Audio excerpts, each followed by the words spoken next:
watching the Weather Channel, your most accurate and dependable source of weather information 24 hours a day. Hey, good evening. You're watching the Weather Channel here on a Friday evening. Chief Westerlist, Jeanette Jones, and as we look out there, Jeanette, look for the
Hi, chat.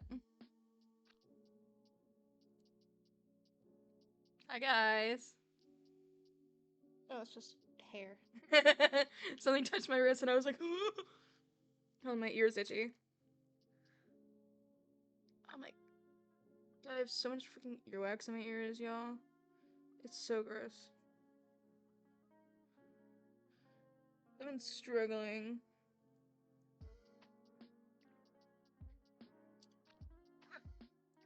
Anyways, how is everybody? Hope you guys are good. I recorded a new YouTube video. Shocker, shocker. I actually got it edited, so that's gonna be coming out on the 21st at noon, my time, CST. So keep an eye out for that. It'll be on my main channel. That one. The Tempest Gaming YT, so keep an eye for that. I had a fun adventure on TikTok last night. So it's a little hard to explain if you don't already know what's going on, but essentially there's this girl on TikTok who, like, was like simping over Zeus's voice in Epic, and then the voice for Polites responded to the TikTok saying like same though. And so now there's like beef going on. It's like, from what I could tell, it's really only Polites and Eurylochus that are commenting. Apparently Luke, he's Zeus is aware of everyone thirsting over him, so that's always fun. Um and Athena is on her side, and Among Us real. Is chat not working? Hello, test? No, it's working. I guess I just didn't see it. Oh well. Anyways. I came across my favorite Reactor's TikTok. I watched him react to Epic, and I've just watched him react to a few other things. He reacted to a Six the Musical, and his reaction was really good.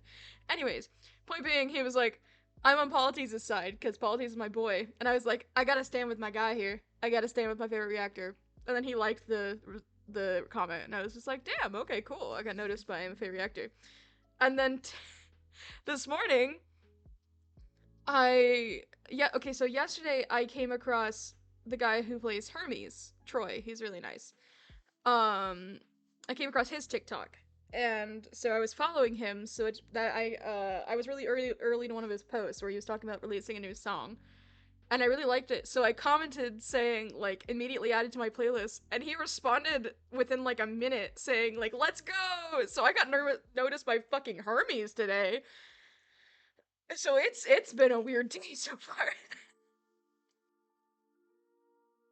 It's been a very strange day. So far.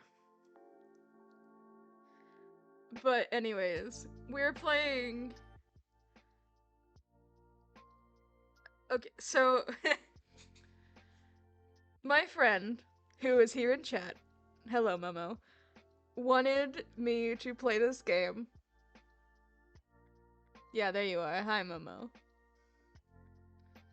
Hello. Wanted me to play this game called Swooning Over Stands. That's what it's called, right? Yes. A Grunkle dating sim. There's an ad coming in about a minute. But recently finished rewatching Gravity Falls. Slay. But yeah, I've had it kind of like on the roster for a bit, and I already delayed the stream once. So I'm playing it today.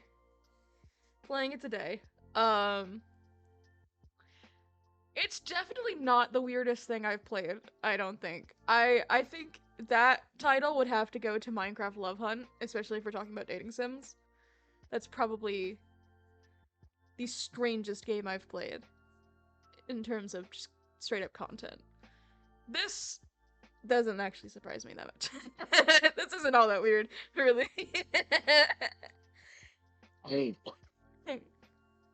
Sorry guys, I have a bit of a cough. Ugh. There's an ad in about a few seconds, so I'm gonna let the ad play, and then we're gonna get into it. Oh my god. Anyway, speaking of Epic, I've been totally fucking brain rotting about this musical. You guys do not understand how obsessed I am with Epic right now. It is an issue. I literally tracked down the Odyssey to read it.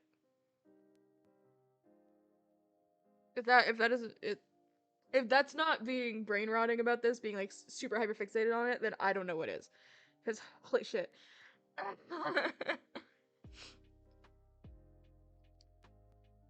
still can't believe that Hermes noticed me. That's crazy. He's so nice though. Troy is great. Honestly, you should check out his music. If you can. 'Cause it's really good. Let me find his TikTok real quick.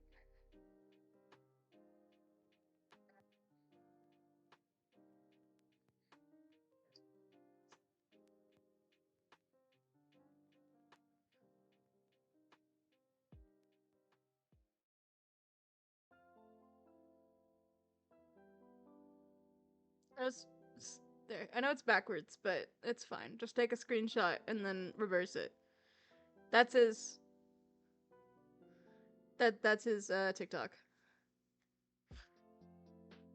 He actually did, like, a short series where he pretended to be,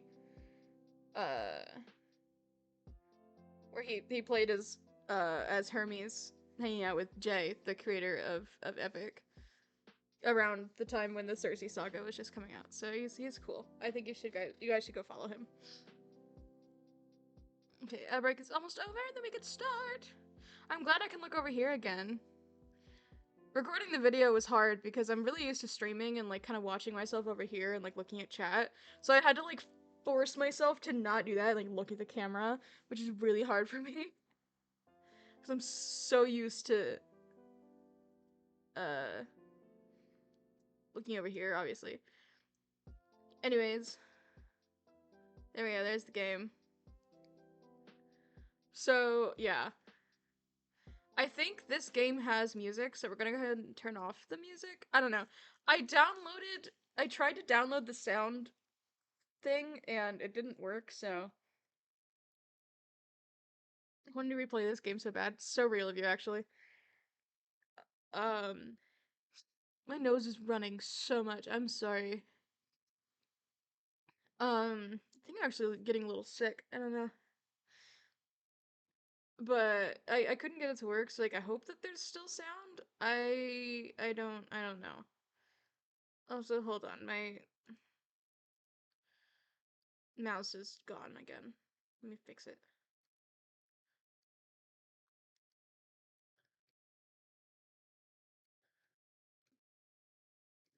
There you go. Fixed. So I guess we just start. Okay, cool. Volume seems to be good. Ah, good old road trips, full of promise and ripe with potential for adventure, soul-searching, and incredible scenery. Yeah, disclaimer, I suck balls at narrating. I am so sorry in advance. Also, this is loud.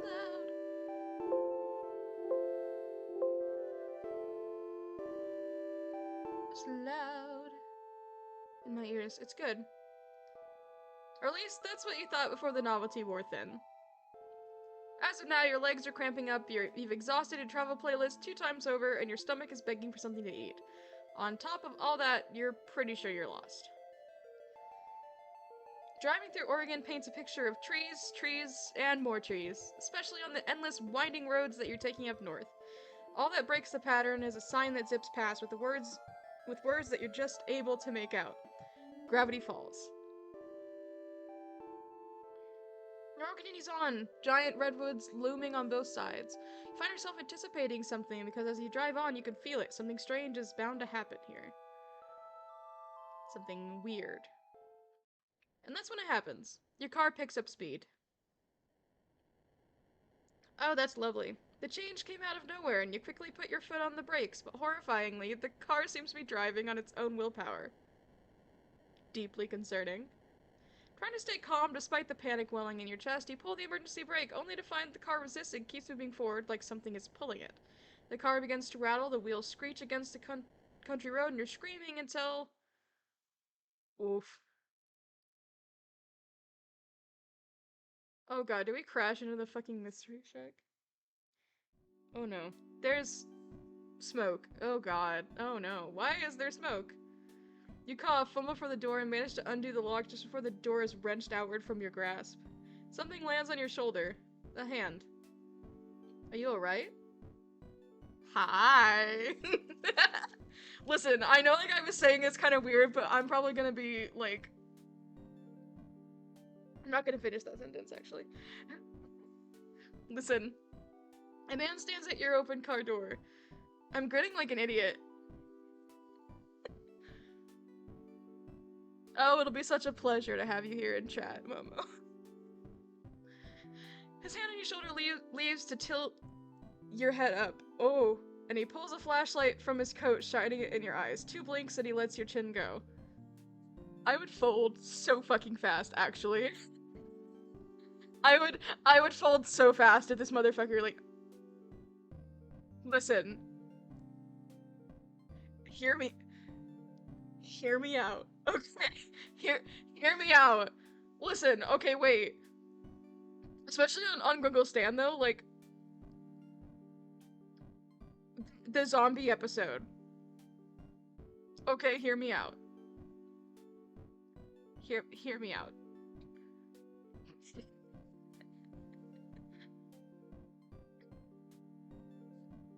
His eyes dart over the rest of you, looking for injuries. Still stunned, all you do is watch. What's your name? Type in your name. I don't know.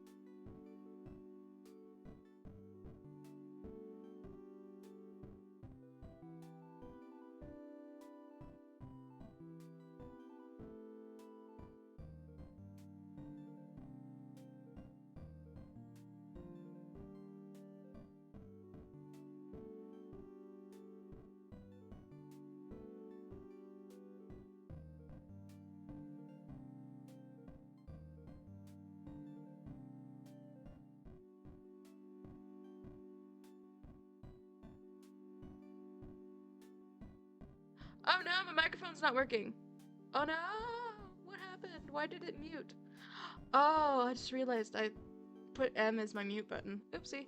I wish I had the, extra sound effects, but I couldn't get them to download. I tried so many times, and it just didn't do anything, so... Whatever.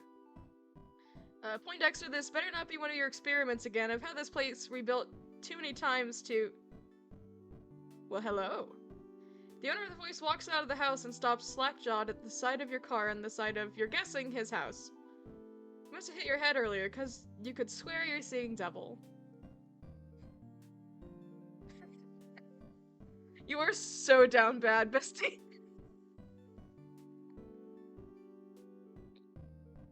It's always infinitely more fun when a friend is in the stream. Sweet Moses, Ford, you've done it this time. What? This has nothing to do with me. I was testing my magnet gun and... Oh, God. So yes, it did have something to do with you. You do understand that a car is a giant hunk of metal, right? My brother in Christ. He's the love of my life. Real, actually. I must have pulled this victim of circumstance into the house. I suppose it is entirely my fault. Yeah, it is. I'm incredibly sorry. Me too, actually. It's also not to my group. How old actually are they? Like...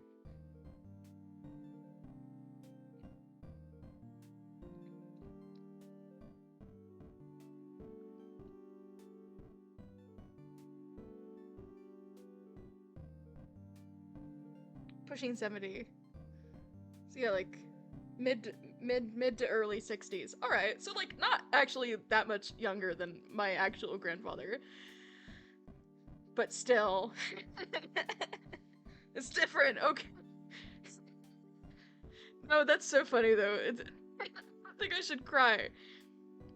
But that would probably be my reaction. In this situation. For the record. I don't know.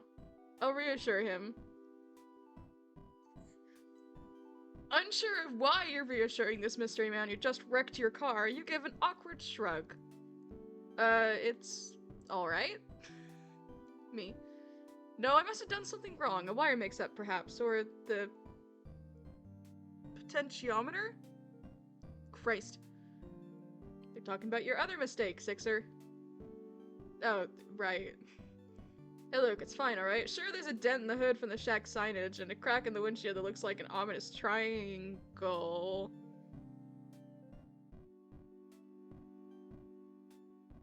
Motherfucker. Anyways. But I'm sure she'll still run. You try to start up the car, it sputters, but ultimately nothing happens. Is Bill just here, like, you need to romance these two? Is he just being, like... Because that's the actual funniest outcome of this, is that Bill was just like, one of these motherfuckers needs to get a date, and I'm going to be the one to get them a date.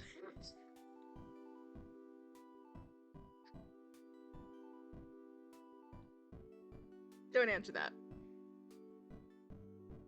You feel like crying. Yeah, you know what? So real, actually. Oh. Well, let's call a tow truck for this unfortunate soul here and forget. I'll take care of it. You're right, it is cheaper to tow it yourself. Sixer, get that magnet gun out again. No, Stanley, I'm going to fix this. What? You fix this mess? I figured out a few alien vehicles in my time.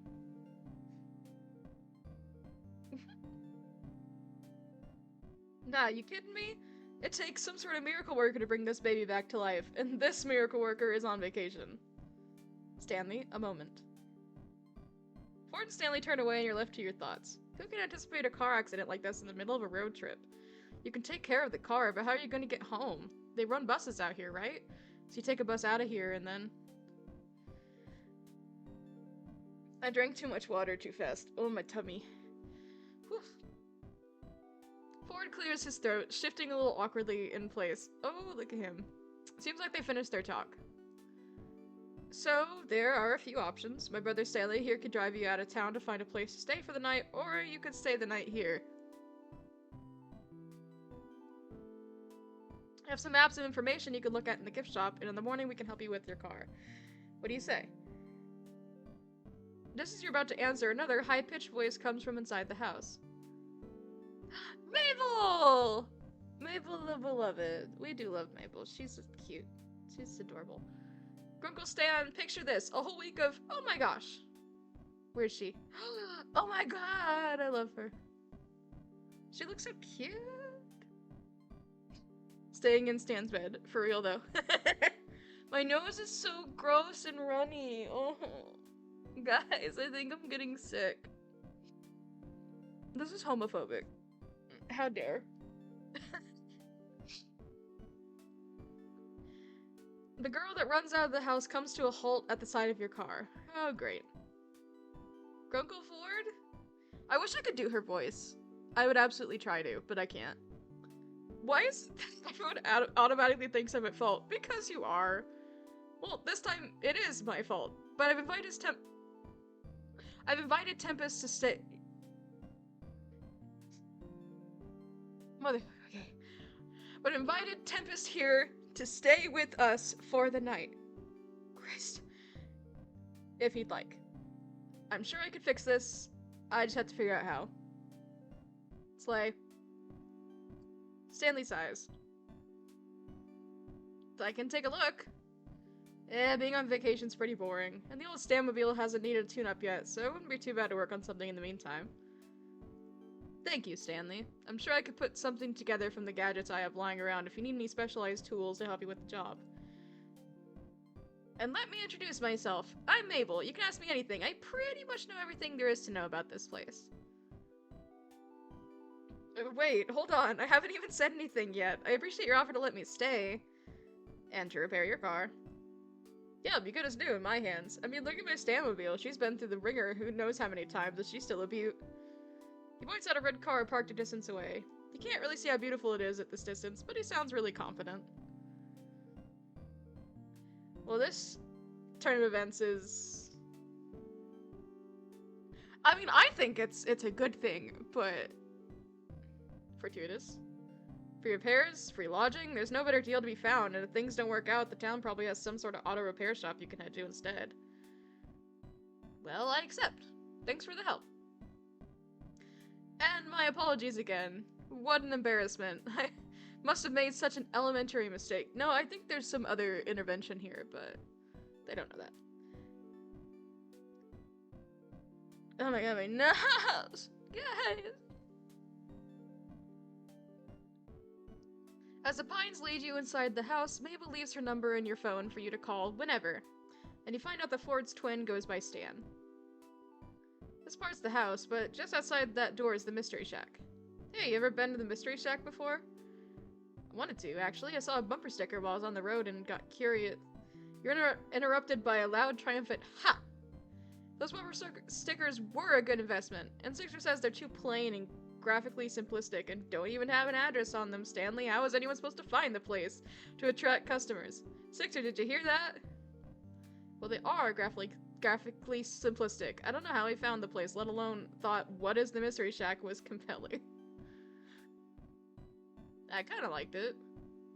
See, he liked it. Hey, I like you, Tempest. How about I give you a tour sometime tomorrow? Regular price. Oh, just like not even free. Just like you still have to pay. No discount. Just it's Stan. What are you expecting?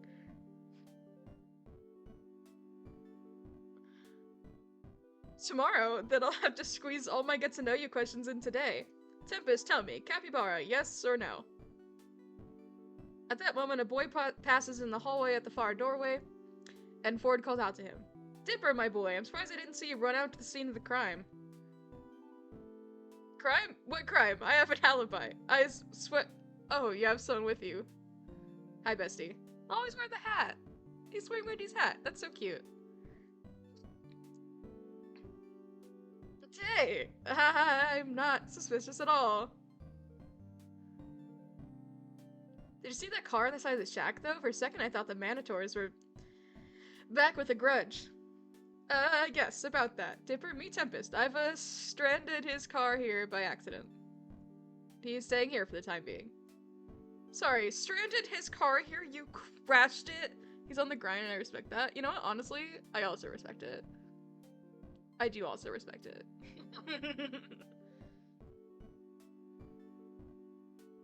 Yeah, the Essence shack fell on it everything, and the windows are cracked. One window. The windshield. And Tempest was lucky to make it out alive. He's fine. No injuries, thankfully. The magnet gun's rather safe despite it never having been tested in a formal setting. Bessie! Yeesh, did you not, like, take safety precautions or anything? Actually, the irony of the situation is I was trying to install a safety precaution. Hey, if you two are gonna do your nerd talk, I'm gonna get some Tempest set up. I am illiterate! Ah! Mabel, sweetie, why don't you show Tempest around? Let him stay in the storage room. That's still empty, right? I'll make it empty. Slay. The rest of the day consists of Mabel showing you the storage room you'll be staying in, then the kitchen, then the living room, and the hallway, and the bathroom, and pretty much a comprehensive tour of the mundanities of a regular house. Eventually you find out the family is even more extended than you knew. The decorative doilies make a lot more sense knowing a grandmother normally lives here, and her grandson Zeus. Or was it Zeus? Whatever the name, you look forward to meeting him when he comes to work in the morning. When you go up to the attic, Mabel opens the door to reveal Dipper, nose stuck in his book, but you catch him occasionally glancing up at you as he pretends to read. The next member of the family snorts up at you from Mabel's bed, a rotund pink pig who Mabel declares is her best friend and partner in crime, Waddles. The two are a perfect match, right down to the chubby cheeks and boopable noses. Hey! She's not chubby, she's... Not that there's anything wrong with that, but... And in the evening, though you'd still been in disbelief over the state of your car, the family dinner and after-dinner TV marathon you'd been invited to made it seem like a normal guest stay rather than a forced circumstance. I don't like that. Returning to the storage room Mabel had shown you earlier, you find an air mattress waiting for you and more pillows and sheets than a summer night warrants. You wake to the weak glare of sunlight streaming in through the high small window on the wall. You can't remember your room having this kind of feature, or any hotel or motel room for that matter. And then yesterday comes crashing back to you. You glance at the time to see you've slept into the afternoon. Experiencing the accident yesterday must have left you tired out. Also, driving for a long time will make you tired. Despite having been assured yesterday evening that you're free to anything in the fridge, you still feel like you're imposing on the Pines family and try preparing as polite a guest breakfast as you can. No, same though. It doesn't matter, like, if I am at anybody else's house, even if they're family, I get so awkward about, like, eating. I need to be offered or made food. I can't, like, convince myself that it's okay, no matter how many times they say it's okay. It's so stressful.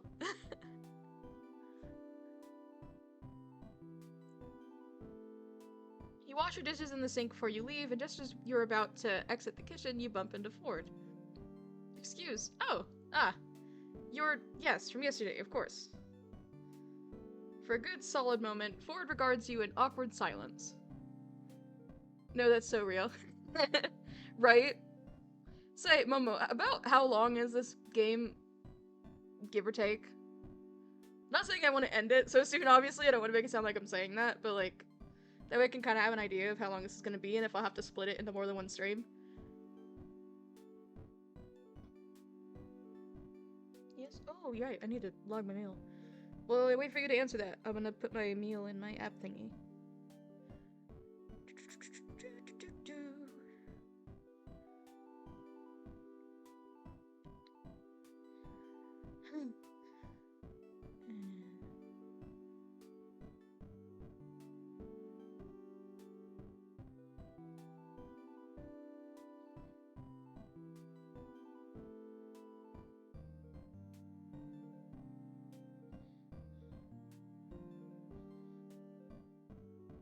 Like an hour or two? I don't remember how long it was when I played it. That's fine. Just an estimate works. Alright, we could probably get it done in one stream then. Did you ever play it a couple times to get all the gallery images? Understandable. So, yeah, probably like an hour or two. That seems like a good estimate. Something like this doesn't seem like it would take very long, so...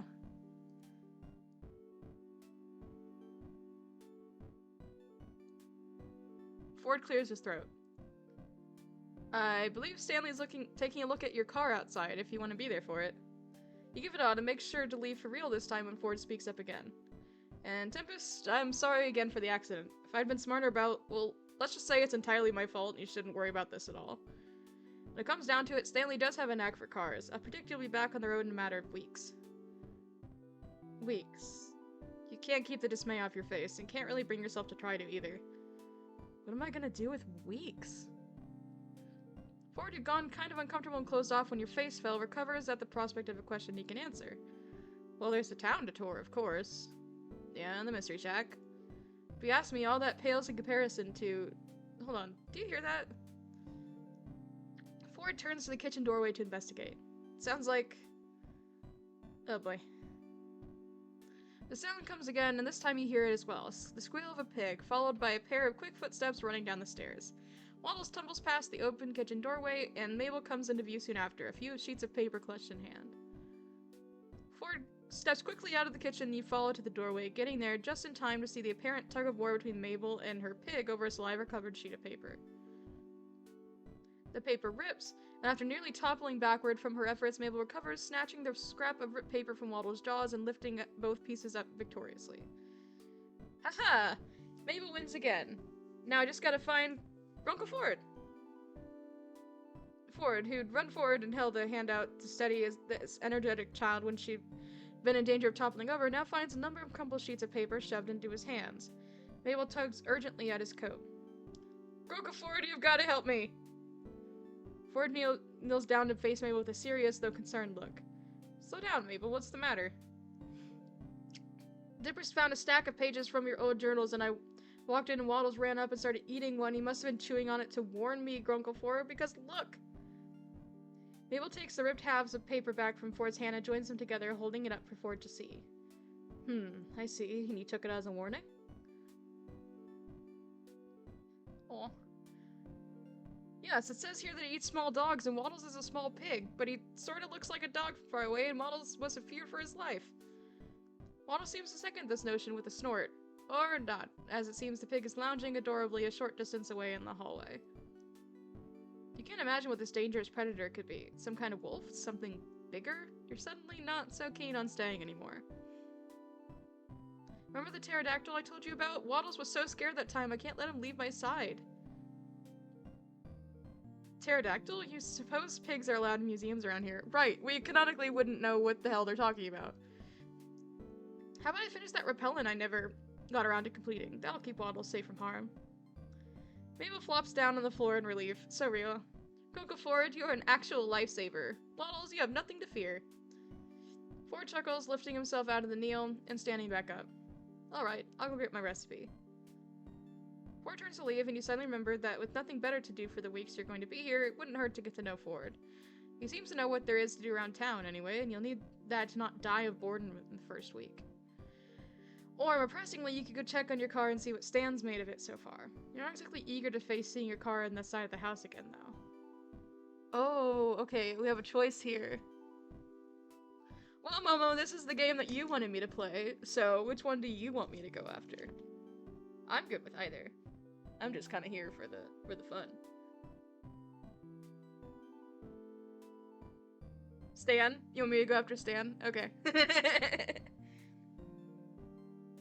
Understandable, honestly. Get it? Understandable. I'll see myself. I'll see myself out.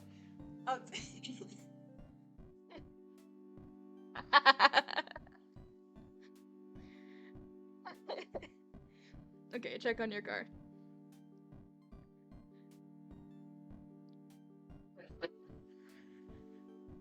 Momo!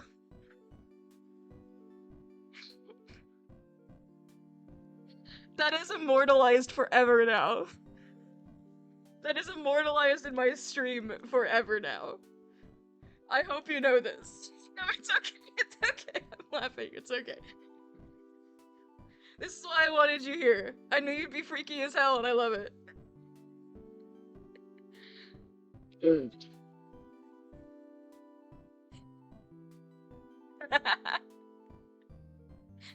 No, it's funny. Okay, hold on. I'm a little lightheaded. Oh, my cheeks hurt. Okay. After Ford leaves, Mabel rolls away with her pig towards the living room, and you head out of the house in search of Stan.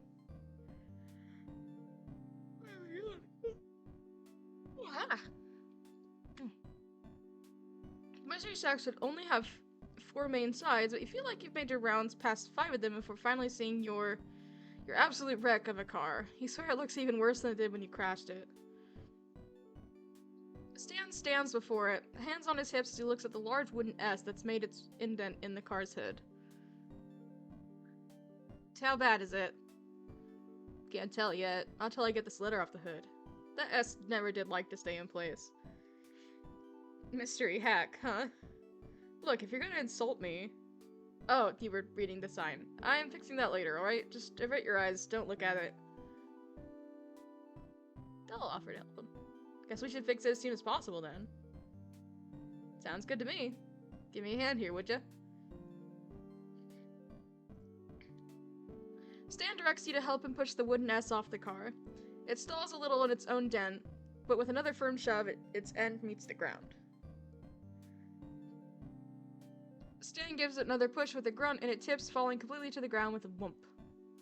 Now that it's free of its burden, Stan lifts up the dented hood of the car to take a look inside.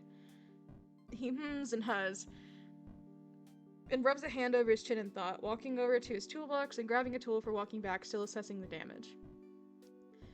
Yeah, this one's gonna take a while. You've got parts that need replacing, not to mention she's not gonna look so hot after this. Unless Ford's got the tech squirreled away somewhere that can smooth out these dents. You know, he probably does. The more he tells you the situation, the more this all sinks in. You're really stuck here. Stan spots your worried frown. Hey, Tempest, right? Look, I know how this sounds, but with me on the job, you'll be all set and back on the road in no time. You think so? Kid, I know so. I've even got a plan to get those replacement parts of yours. Might not be able to clean up all the scuff marks after I'm done, but she'll run. And hey, some of you gotta stay a couple days, so what? There are worse places to get stranded, believe me. I did even say the Mystery Shack is the best place to get stranded. Got all tons of stuff for people just passing through. Merchandise, magic, mystery, any other M words? Mayhem? You get the idea. I wish I could do voices. I feel like I'd be a good voice actor. For one, if I could actually read the script ever. And for two, if I could do voices. I feel like I'm good at reading a script when I'm good at it, if that makes sense. Like, when I don't mess up, I'm actually good at it. I don't know. Maybe I'm just being silly. Stan tosses the tool in his hand back in the toolbox, exchanging it for another.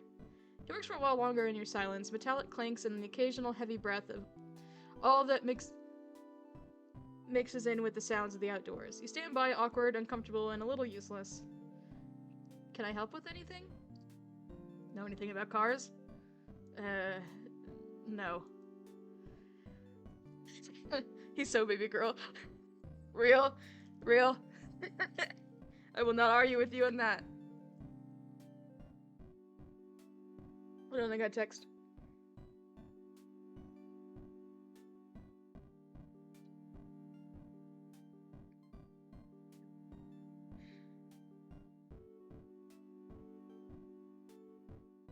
He is so baby girl though, you're so right. It's just a spam text.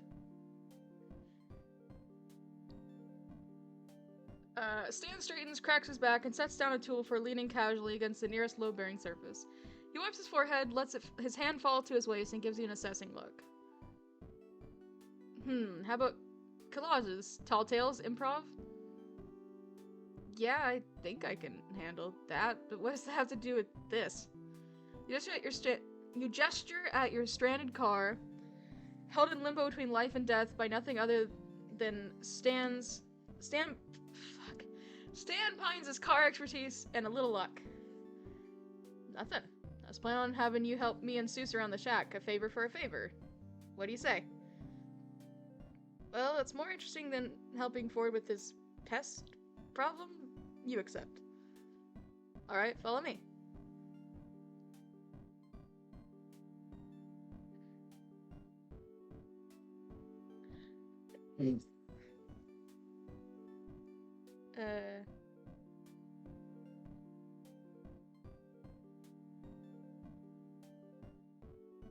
You follow Stan back into the mystery shack, passing by the showroom and getting a glimpse of an energetic figure leading a flock of tourists through a veritable sea of obviously fabricated oddities.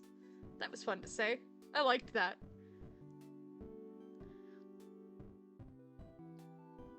You hear the words, and this is the ninth wonder of the world, right here in the mystery shack. It's what makes this place world famous, dudes. Stan notices your pace slowing as you listen and tosses an explanation back for you.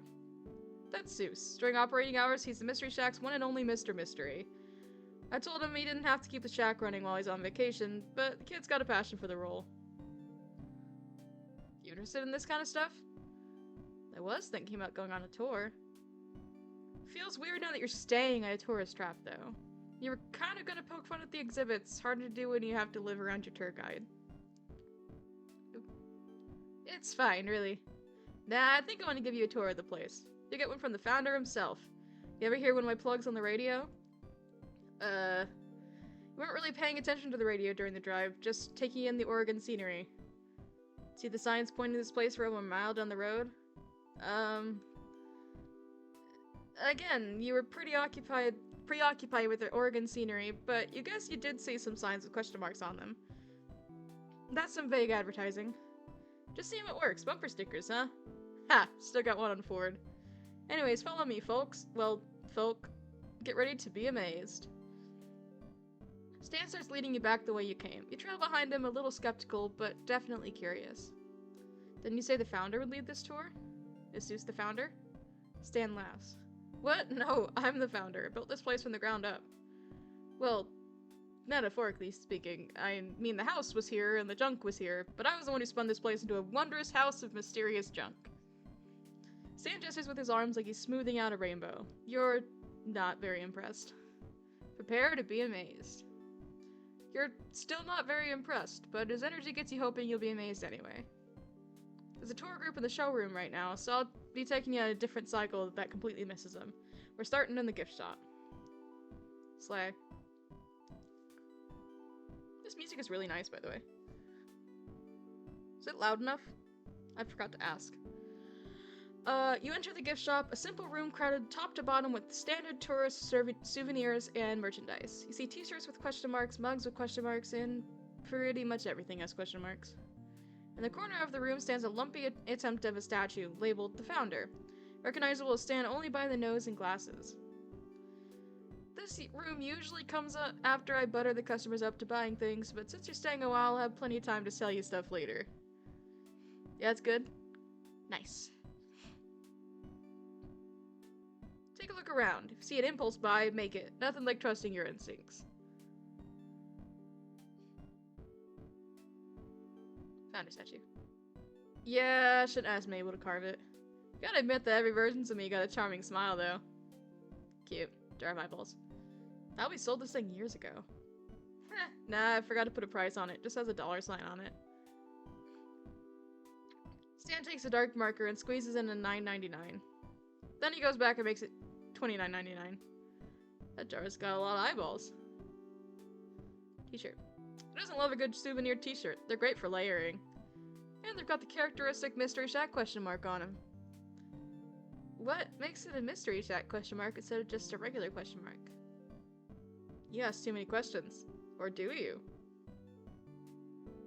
He says that last part in an exaggerated tone that betrays it as a sales pitch. This guy has no subtlety. Punchy hat. Dipper used to wear one of those. Zeus told me they sold like hotcakes after Ford tossed his journals into the bottomless pit. Funny, those events have no correlation. Journals? Bottomless pit? We'll have a chance to swing by the bottomless pit later. It's a prime spot on every tour because the troublemakers always accidentally trip in and I get to lead the tour without them for 20 minutes. Uh-huh. Accidentally. I'm kidding. You should have seen the look on your face. I don't think you are, though. I really don't think you are. I don't think you are kidding. He's so real for that. No, seriously. Understand him. Because they just pop right back out after a little while. Like, they'll be fine. I mean, a little psychological horror, but, like, other than that, it's not awful. Anyways, Aztec calendar. I absolutely know how to read that thing, and you should buy it. Freezer full of ice goods. Just because you're staying over does not mean you get to sneak over here for a popsicle. I get to do that, but that's because this used to be my place, and I get founder benefits. I also get founder dibs on the pineapple ice pops. Can't actually take that one out of that stack. I glued them together way back when. Secret business trick. And you're telling me because no one will ever believe you. Then they'll try it, and the whole stack will fall to the floor. You notice the break it, you buy it sign on the wall. Fair point. Fair. Understandable. Understandable.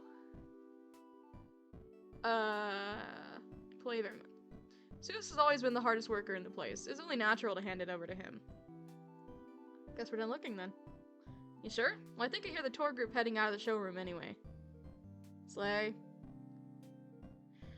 Now, most tourists don't appreciate nature's artistic genius. By which I mean my artistic genius, because I remembered you're gonna help me out today.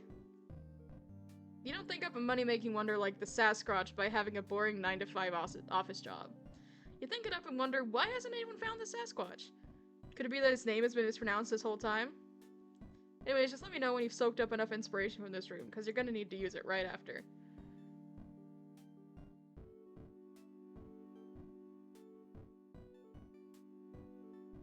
She's just gonna stare at me until I do it.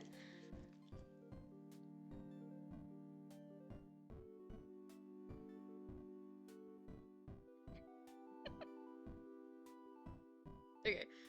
Alright, come on. We're gonna see what makes this place the Mystery Shack instead of just the shack. We're making another attraction for the showroom.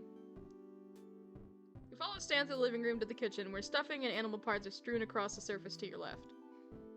Sam pulls out a thick needle and spool of thread, and as an afterthought adds a couple nails and hammer to the pile. It seems a little unsanitary to do this right across from the fridge, and has the potential to look almost gruesome if it weren't so oddly cartoonish. He steps up to the workspace and pulls at the googly eyes that have been glued over the lifeless, glassy ones typical of a taxidermy. Mabel's contributions to the craft project remain firmly intact. That's what I get for letting Mabel bring her stash of scrapbooking supplies. That's one more thing to add to the backstory. Backstory? What, you don't really think tourists are dumb enough to believe that thing you're selling them is what you tell them it is just like that, do you? Because if you do, you'll be set to do business in Gravity Falls. Anywhere else, though, customers take a little more work. See, every good piece comes with some kind of story, or if you're Poindexter, some kind of lore. Horror stories work pretty well, because with enough suggestion, people can always find ways to spook themselves. Yeah, fair point. Done it for years. It's kind of an art. Stan appears nonchalant, but you can see a quiet pride in him. Slay. Sounds hard. That's why I'm here. Make sure you do it right. You're still doing all the work, though. You said you've done this for years? Always had a knack for it, even when I was a kid. Sure, there was a little learning curve involved, and a few unhappy customers over the years. My brother in Christ, you are banned from several states in the United States. Anyways. Stan pauses seemingly to reminisce, and the mixed smile grimace on his face tells you he probably had many, many unhappy customers. But mostly I've run a great business on telling lies. I mean stories. You're learning from a true master, kid.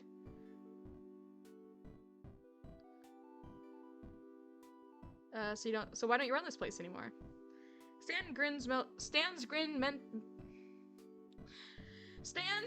melts into something softer, maybe a little bittersweet. My brother wanted to drag me off on a trip with him. Couldn't say no, and I couldn't just close the place, so I left it all to Seuss. Practically grew up in this place, you know? Definitely wouldn't have entrusted it to Wendy. She's usually castier around here in the summer. It's weird having to explain all this to you. I keep thinking you already know all this. You work like you're still part of this place. You can take a man out of the mystery shack, but you can never take the mystery out of a man. Specifically, me, which is why I'm back to work even though I don't have to. 30 years of the same routine will do that to you. What was your original vision for the shack? Vision? Make money. What other vision do you need? But over the years, sure, I've used the mystery line for advertising. Who isn't curious? Who doesn't want to be amazed?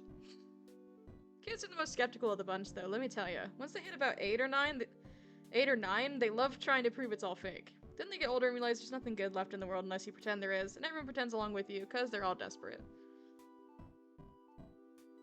Stan turns his attention back to the workspace, and you notice once more the daunting selection of items that lay upon the table. It's not the number, but the variety that makes you unsure of how you're going to craft something out of this.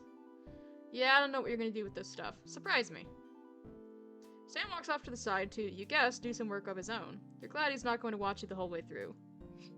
How are you going to approach this?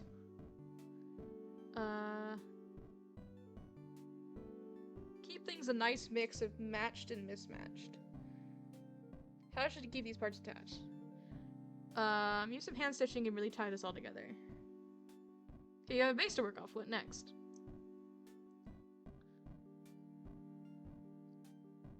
Color in some of the fur to accent the googly eyes. Hey Stan, I'm finished. Good enough. Stan picks up your disturbing creation gingerly. So what's the story here? Give it to me. How do you want me to approach this? Just have fun with it. This is a fish squirrel chicken. Stan nods appraisingly. Sounds like you got the hang of this. Alright, this thing's about as close to show ready as it'll get. Wait here a sec. Stan carries the showpiece out of the room. After a few moments, you hear his footsteps return, and he comes into the room with 2 cans of Pit Cola. Stan sets one down on the dining table, its condensation starting a slow drip onto the table's surface. He waves you over to join him, and you slide into the seat across from him. Nothing like a cold one to finish up the day. Cheers. Picks up his can, gesturing towards you with it as he leans leisurely back in his chair, and you watch as he takes a sip. It's a nice-looking sip, and now you're staring. You pull over your own can and pop it open. So, got any questions for me? Talking tends to ease me into a new place. Might do the same for you. About Ford. Is Ford usually like that? You mean trying to fix what ain't broken and end up making trouble? Nah, he was the good twin growing up. You were the troublemaker, I can tell. Stan laughs. You have no idea. About the exhibits. The showroom already seemed full when I saw it earlier. Why make more? Tourists love variety. Put up a sign advertising a new attraction and they'll come pouring through the doors. When I started this place, I didn't think I'd, like making these. It used to be just another thing that made money. Now I'm stuck with it. Guess 30-something years of routine will do that to a man. Stan sounds gruff, but it's a fond gruffness. Sixer says keeping familiar habits helps too, so I've kept it up. I think I could sell some of these as art pieces? You think I could sell them? Yeah. Yeah, I could play them up to the buyers and sell them at even more ridiculous prices than I normally would. About him. So tell me about yourself. Stan laughs nervously. What is this, the first date? I don't know why I made that face, I'm sorry. I'm Pines, Stan Pines, Imaginator, Town, yeah. Town Darling, used to be proprietor of the Mystery Shack. Pauses and stays paused. You give him an expectant look that wants him to continue, and he clears his throat, nervous. What, you were serious? I don't get this often. The longest I can get people to listen to me is when I'm selling them something, and even then, it's tough luck. Last time someone listened to me, they tried to eat me. Can you believe that? I barely got much meat left on me. And keep going, you can't just end it there. Stan gives an uncertain smile, which becomes a full-on grin, and he laughs. Alright, I'll tell you. So you see, there's this irresistible thing called revenge. Stan tells you of a tale of a road trip, a mountain full of mummies, and a woman who is secretly a spider. You don't believe a word of it, but find yourself enjoying it anyway. Stan knows how to hold his audience in a decent suspense, and he seems to light up whenever you laugh at the right parts, grinning along with you. Before today, you'd never even heard of Mr. Mystery before, but now you feel like you're really seeing something special here, one-on-one with the man himself. I love the episode so much. It's so good. I mean, I love all the episodes, to be fair. I can't think of a particular one that I don't really like. You're really interested in me, huh? Or do you ask everyone these kind of questions? I'm mainly interested in you. Alright, ever heard of smuggling pugs? Yes. You're lying, because everyone in the business is good at keeping secrets. Really good. So what am I telling you now? I'm out of the business. I don't care. This absolutely isn't so that if the authorities question you, you'll give false information that leads them off my trail. Right. Stan loads you up with false information that may or may not contain kernels of truth within them. It's surprisingly hard to tell whether the crazier parts are embellishment or the real deal. Stan tips his head back to get that final sip of pit, and then sets his empty can down with an air of finality. Well, Tempest, you did good for your first try. If you feel like helping me around again sometime, returning the favor on the car, let me know. You know, and Stan gets up to leave when you remember something. Wait, I still owe you the price of admission, right? For the tour earlier? Huh? Nah, don't worry about it. Dan Pines not asking me for money?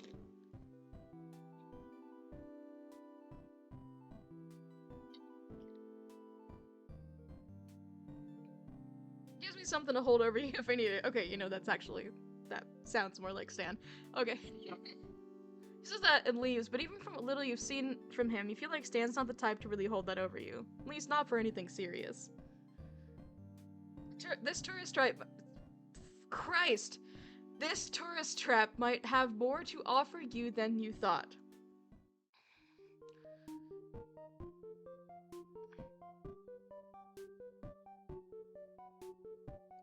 Slay.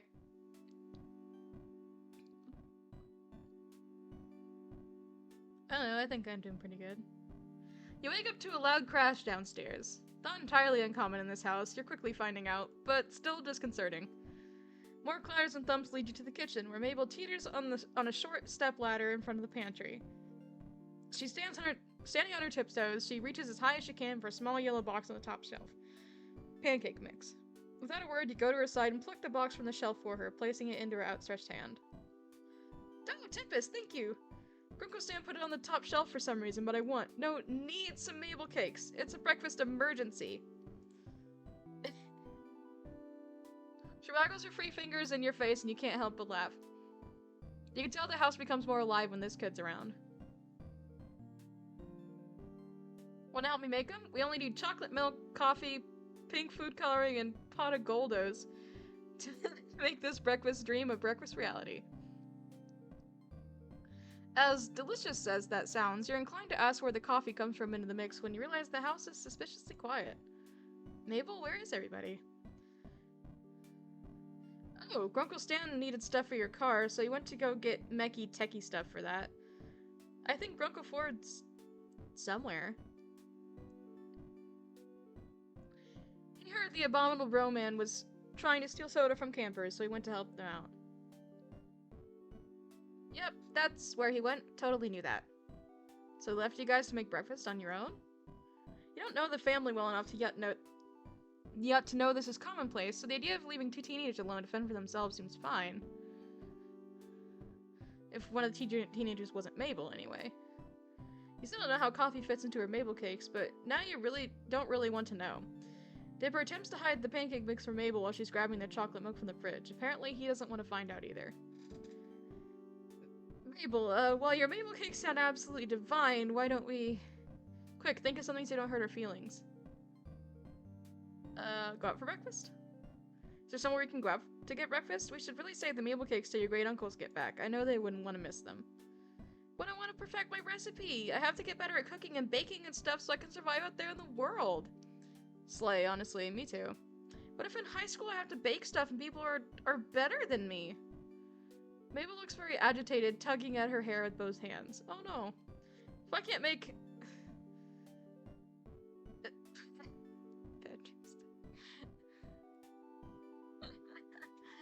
Mabel cakes, I can never be on Bad Dreams Dining. I gotta impress Gerald Rambone. Tempest, what's my destiny? Oh no. Dipper, can you cook? Maybe Dipper can help you make something different? We should save Mabel cakes for another day, a more special day. But Tempest... Mabel, still standing on the stepladder, reaches up and squishes your cheeks together, her wide eyes staring into your soul. Every day is a special day with Mabel cakes. Gerald Rambone. I love that so much, actually. That's so funny. I'm sorry I'm so gross and sniffly today. You glance at Dipper, making a please help me and I'll buy you breakfast face. Hope he understands. Duh, yeah, Mabel. I know you want to cook more since you're becoming an adult. Sure, but don't you think Uncle Stan and Great Uncle Ford should be here to try them too? And not just me, again? Mabel hops up the stepladder and ponders her brother's question, lips pursed. Eventually she nods, beaming at you both. You're right, Dipper. I can't deny them that experience. You give Dipper a thankful smile over Mabel's head as she puts the ingredients back in the refrigerator. He grins back at you, rubbing the back of his neck, and you wonder if he got that from one of his grunkles. That's clever now you think about it. Great plus uncle to make grunkle. Saves time on syllables. We should go to Gracie's. They have some of the best pancakes there, with like 3 different kinds of syrup if you ask Lazy Susan nicely. Yeah, it's not super far, let's go. The kids are about to head out of the kitchen when you realize something.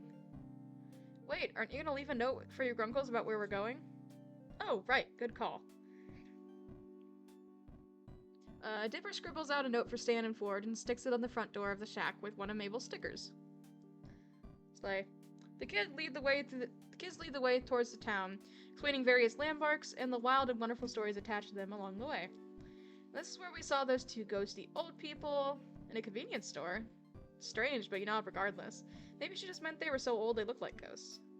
Dipper points out the diner in the distance, a log-shaped building with atop a train cart, and the 3 of you head inside. You soon realize that the kids know just about everyone in this town. Several people, young and old, wave at them as the 3 of you find a table, and you get the feeling that they're almost famous in Gravity Falls, though you're not entirely sure why. I wonder why. They're pretty cute, though. Mabel blows the wrapper paper of her straw at Dipper's face, and he retaliates by swatting her with the laminated menu. Now the elderly woman in pastel pink waitress dress comes up to the table, and you catch the name on her tag, Susan. Hiya, kids. Yeah, and stranger, what can I get for you? Pancake and all 3 syrups for me, please, Lazy Susan. Same for me, actually. Lazy Susan turns to you, notepad in hand. What will you get? Scrambled eggs and bacon. I'm not much for sweets in the morning. Scrambled eggs and bacon. Coming right up, sweetie. Lazy Susan winks with her good eye, of course, and heads to the back of the diner. The wait for your food to arrive feels longer here than most, mainly due to Mabel and Dipper using this time to interrogate you. First, it's somewhat intimidating. You literally crashed into their house and started hanging out with their great uncles, so they have lots of questions. Once the irrational fear of 2 13-year-olds fades out, you recognize their interview for what it really is. They care about their grunkles. If you do start hanging out with them more, they want to know as much about you as possible. Mabel's questions are somewhat nonsensical. So if you were stranded on a desert island with no boat, no cheating, what would you take with you? While Dippers are more careful and calculated. What were you doing before you came here? School? Work? Both? Neither? Did you know about Gravity Falls before you crashed into the shack? You immediately know which grunkle each twin takes after. Stan and Mabel, goofy partners in crime, versus the quiet brainiacs Ford and Dipper. It's an intriguing contrast, especially now that you're thrown into the middle of the bunch. But as the twins race to see which syrup bottle drips into their mouths the fastest, Dipper's blueberry syrup beats Mabel's classic Mabel by half a millisecond, you swear on it. You know, these kids do a lot more for their great uncles than just be cute counterparts. And here we go. Enjoy, kiddos. Let me know if you need anything else. Lazy Susan gives out their respective plates, and the kids go quiet, shoveling down their food like they've never been fed before. Between mouthfuls, you get a few more questions about yourself and your theories on aliens versus which member of M Synchronize was your favorite. M Synchronize, NSYNC. Lord. That's funny. M Synchronize. I love the replacement names. It's so clever. Was your favorite? But the table's near silent as the three of you eat. That is until Mabel speaks up through a mouthful of pancake. This actually is a question that she would ask. So, Tempest, if in a totally made-up and not real situation you had to pick who your favorite was, who'd you pick? Grunkle Stan or Grunkle Ford? That seems too bland compared to her other cutesy questions. Dipper elbows his sister, not so subtly, and she elbows him right back, wide eyes staring at him in a sibling-linked look you can't decipher. Like, say you're in a movie. Like one of those weird movies Grunkle Stan watches on TV with the ladies in poofy dresses riding horses. Awfully specific, but you let her continue, taking another bite of your food. Icelandic pop group Baba. Right? Like... It's close enough that it's recognizable, but still different, so they don't have to, like, worry about any, like, copyright issues. It's so clever. He doesn't feel forced. Like, with some of these, like, movies and TV shows and stuff, they have to, obviously, replace names of things, and sometimes it feels, like, really forced, or it's, like, it's a little too different for it to actually, like, fit. This feels, like, more reasonable. As a replacement. It's just silly enough that it makes you giggle, but it's like very clear what they're referencing and doesn't feel like they're forcing that reference. I don't know, maybe that's just me, maybe I'm biased. You're the main character of this movie and you got two guys who are both madly in love with you. This one doesn't mess around with getting right to the point, huh? But you can only marry one of them, so you could be next in line for the throne. What would you do? If Grunkle Stanley and Grunkle Ford were your choices, who would you go with? Mabel, that's kind of weird, isn't it? Like, really weird, and kind of, yeah. Disco girl, coming through. I don't remember the whole song anymore. It's been too many years since I've actually, like, seen the show in its entirety. I need to go back and watch it, honestly. Come on, Dipper, this is important information that's vital to my research. Girl, what are you researching? Yeah, what research? None of your business. Yet. But I'm still gathering other research. Mabel leans her Dipper's ear to whisper, waggling her brow at you before she replies, in not a whisper, but quite the opposite. Research into how you're a huge nerd. Okay, Mabel. With that, Mabel catapults the spoonful of melted butter from atop her pancakes onto Dipper's cheek with a very satisfying splat.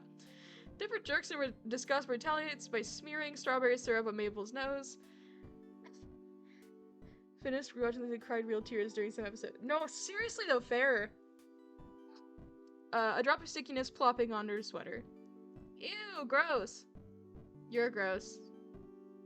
There's no vitriol between the twins, but lots of giggles and a few more various food missiles. Eventually, syrup streaks Mabel's cheekbones and some of her hair, and Dipper has a small piece of pancake stuck to his face. You guys are dorks. Maybe you're right, but we're twins, so it's adorable. If you say so, Mabel.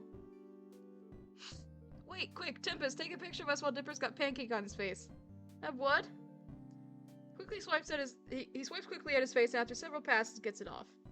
Aw, I was trying to get more candid pictures of us. Mabel, you have syrup everywhere. Really? Ah, then it would have been a perfect photo.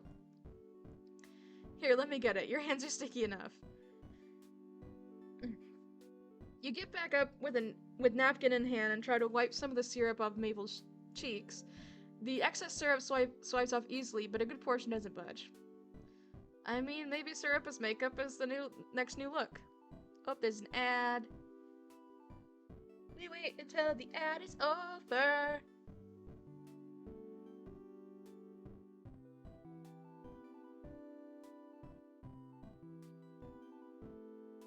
My nose is itchy.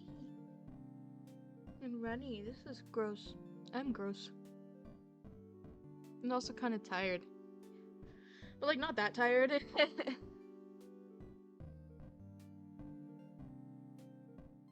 Now we just wait at breakdance. Hold on, wait. I have the perfect. I redeem. Hold on, where is it?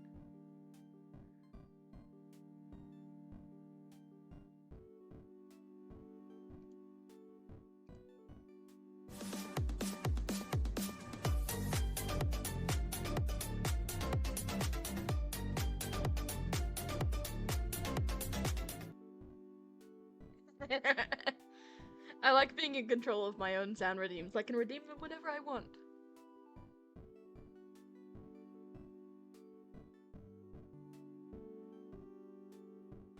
Is you LGBT because your gun pink?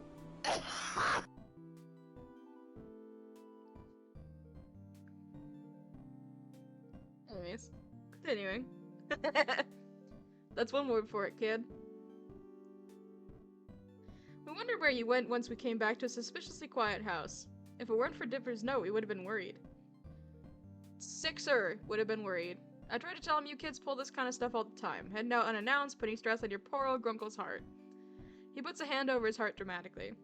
All those missing hours of unpaid child labor. Actually, that note wasn't me. Well, I wrote it, but Tempest's the one who said we should, so that you know where we went. Both Ford and Stan turned to look at you surprised. Really? Figured those two knuckleheads dragged you here. Why not make breakfast at home? This place is at least a 15-minute walk from the shack. Well... Just leave what plays in my head when I play Fortnite. First skin I bought came with the wrap that makes your guns pink, and I bought it for the meme. Understandable. Yeah, someone who was kind of a friend of mine had me add some new, point redeems. Hello, motherfucker. Have that one, I have this one. You got game on your phone? Which is my voice. We have this one. No Chick-fil-A sauce? And we've got this one. Dream guest on my podcast? They have me add a few. I don't know. I think they're kind of funny. If there's any you want to see, just let me know and I can... If I can find the soundbite for him, I can add them really quick. I mean, not during stream, but like I'll add them. But after I'm done streaming. You glance at Dipper, swiping his finger across Mabel's cheek and licking the blueberry syrup off. Mabel has a pancake in her mouth, chewing on it like a grazing sheep. Want to treat them to something, I guess. It's the least I can do. You're letting me stay with you and fixing my car. Thought since you were gone, I'd take these two out for a change. Also, Mabel was gonna make Mabel cakes again. You're just mad because you can't even make toast right. I can. I burned it one time. One time. Dipper holds his syrup-tipped finger in the air, indignant. Well, Mabel wanted you guys to enjoy her Mabel cakes too, and since there wasn't much food, I figured I'd take them out. Ford asked Mabel about her creation, wondering how much extra caffeine one could gain from adding instant coffee to the concoction, but Stan stays quiet. You catch him out of the corner of your eye, staring at you, a lopsided smile tugging at the corner of his mouth.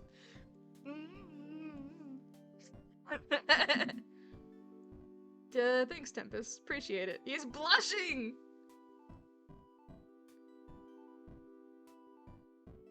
Homosexual. Homosexual. Right? Like, I can't really do it because my hair is like pinned underneath my hat and my thing, but I can kind of like twirl the ear of my hat. Or like, oh no, wait, like twirl my, like giggling and kicking my feet right now, for real. Anyways, oh, no problem at all. Hello?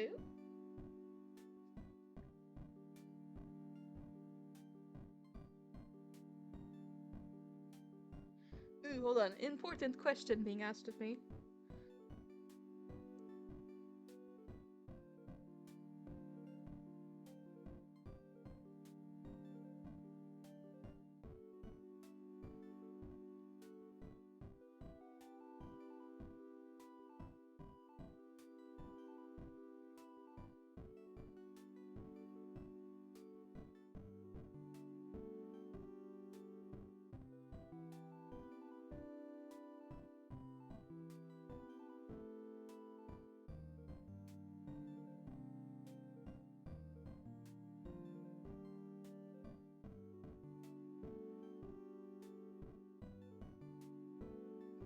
So I need standpines real.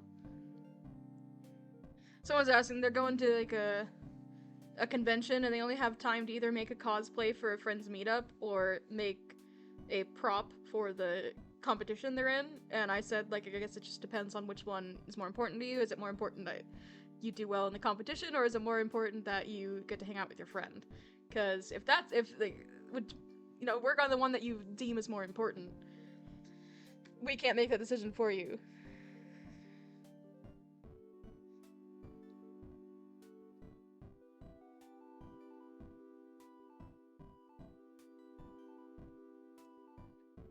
That's what I would always say. Do the thing that feels more important to you. And if you really can't decide, then, I mean, do the thing you think would be more fun. That's always a good reason to do something. Do the more fun thing if there's two things you gotta do for a convention. I don't know. That's how I see it. Anyways. You smile warmly at Stan despite the heat spreading over your cheeks. Flip a coin and tell me. Yeah, flipping a coin also works.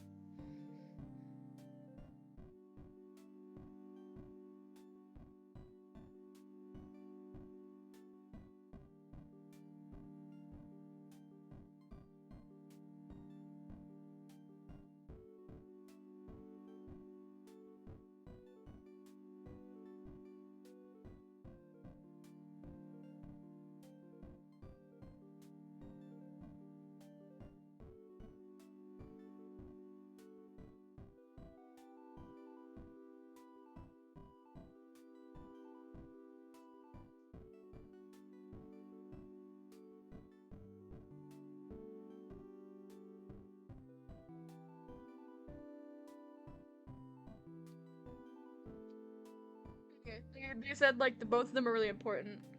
I suggested flipping a coin. But they also said they really want to be there for their friend, and that the prop is only in one scene of the game that it's from. So I suggested, well, then if it's not integral to the character, maybe it'd be better to just be there for your friend. I don't know.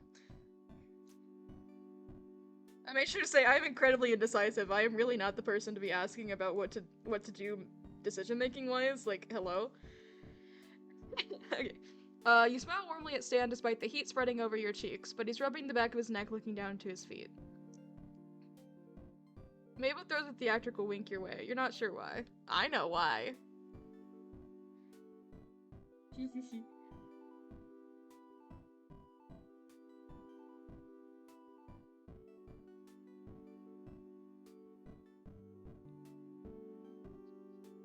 I know exactly why. Well, kid, if you're paying, scoot over, Dipper. I want breakfast too. Stanley, it's at least 12:30 now. Don't go forward. That means it's time for brunch. Duh. See, this kid gets me. Now let me in so I can get some grub. He is so cutie patootie. I love him. Real. I know he is a grown-ass man. But I don't care. He's baby girl. He's baby girl, okay? There's a new viewer here, I think, so I am incredibly sorry if this is the first stream you're seeing from me. I promise I'm not normally this weird. That's not true. Oh my god, right? I am normally weird, but not usually like this. I promise. I promise I'm usually more normal. If you're a new viewer, I promise. I promise, okay?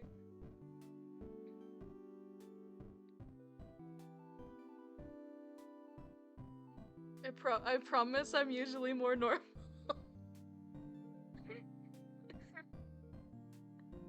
Oh no, I think they left. Yeah, you could. I blame Momo. I blame Momo. Okay, I would have just played this on my own, but it was suggested to stream it, so I'm here. I think they left. Sorry, I feel bad. I think I called them out. I feel bad. Oh well. Dipper moves to your side of the booth as Stan sits next to Mabel, and Ford sits at Dipper's side.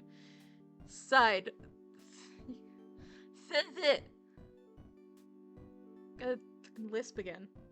Lazy Susan comes back and takes orders for another round of food and drinks for everyone, including Mabel, who decided she wants more pancakes. So real, Mabel. You're starting to regret offering to pay. But as Stan and Mabel try their hand at the syrup drip race with Dipper cheering them on, Ford watching with a wide grin on his face, you know you don't really mind that much. Over the next few days, you continue to help out around the Mystery Shack. Not out of obligation, but because you have nothing better to do. Besides, Seuss, practically the golden retriever of people, he really is, though. That man is a golden retriever of a man. And we love him for that. Is really, really digging the input on current installments from an outsider's perspective. Bless his soul, the guy even offered you a job if you end up stranded here forever, dude. And need to make a life for yourself. Stan nearly choked on his ice pop as he overheard.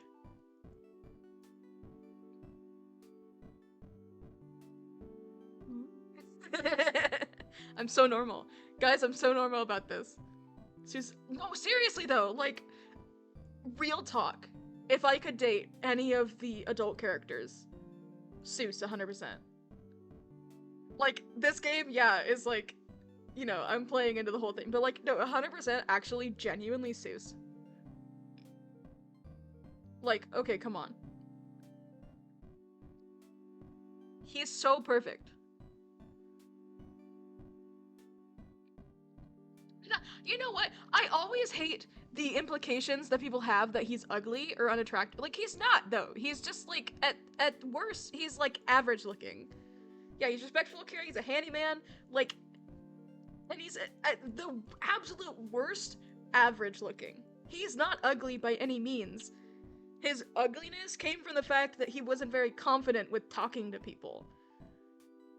Like, and even if he was, why does that matter? Like, if you're really kind and sweet, I don't actually care all that much about what you look like. So even if he was ugly, which is entirely subjective, by the way, who cares? I don't know, maybe I'm getting a little too heated about a fictional character, but like 100%, if I could, I would romance Seuss. If that was an option here. But it doesn't appear to be, so. Anyways, sorry about that. Got a little heated. Thinking about it now, the relationship between Seuss and Stan is unexpected, if not a little odd, but, it makes you smile that no matter how many times Stan may roll his eyes as he does it, he always helps Seuss get something done just right. Cute. Showered and dressed, you go outside as per usual, but don't see anyone. After a few minutes search, you find Stan standing with his back to you in one of the exhibit rooms, admiring the weird and wonderful animal amalgamates he's collected for his tourist trap. Hand at his chin in thought. Am I interrupting something important between you and the Goosarchy? Stan turns at the sound of your voice, smiling. Nope. Need something? Do you have any plans tonight? He mulls up your question over for a few moments, giving you an assessing look up and down. He literally gives up the time wish Dipper and Mabel were still. Yeah, seriously! He had the chance to meet his dad, or like be with his dad, like have his dad be around, and he decided he didn't want that.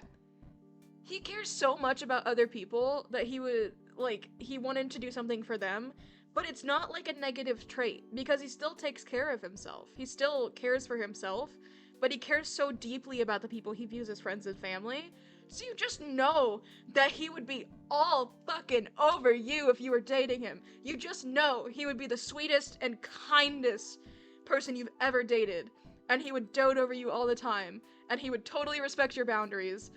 He might mess up a couple of times, but like, once he gets it in his head, like once you set a boundary, he'd be like, I got it. I understand. I won't do that again. And anytime he does mess up, it's completely genuine. Yes, he would totally treat you right.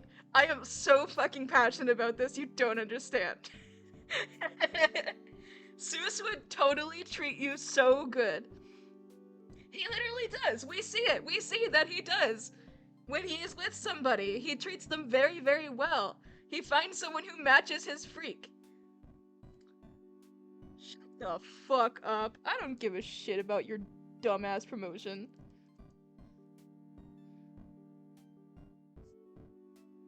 Get fucked. Anyway.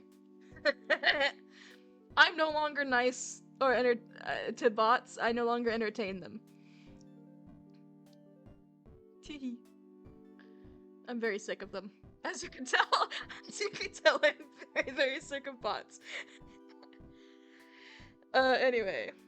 He mulls your question over for a few moments, giving you an assessing look up and down. My ears hurt. A little bit. I've got a couple errands to run. Why, you want to tag along?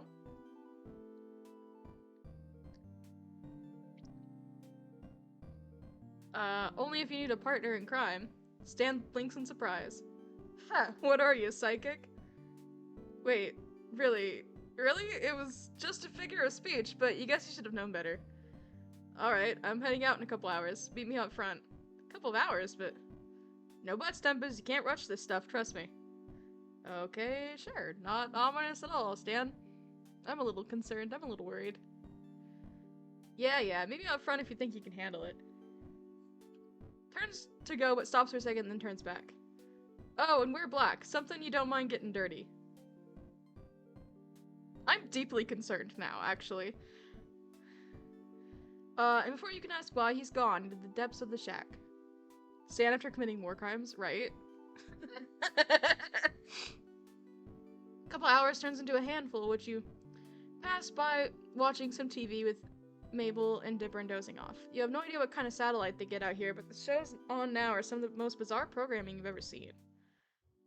Once you've had enough of waiting, you change into your darkest clothes and sit out on the front steps of the shack, watching as the sun starts to sink past the trees. It's cloudy and unusually warm for this time of day, but there's a nice breeze out.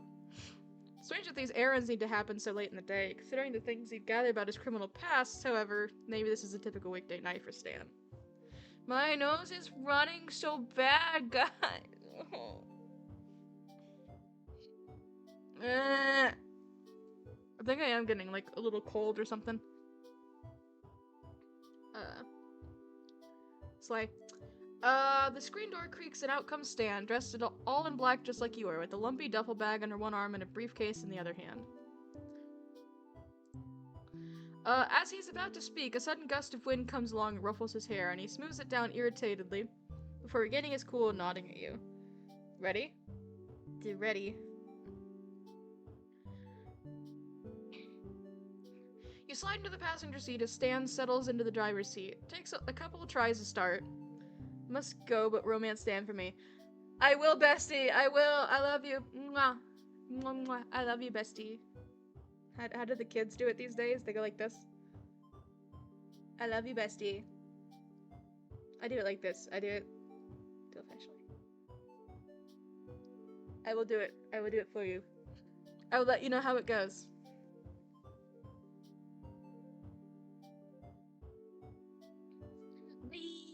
Bye, friend. Bye-bye.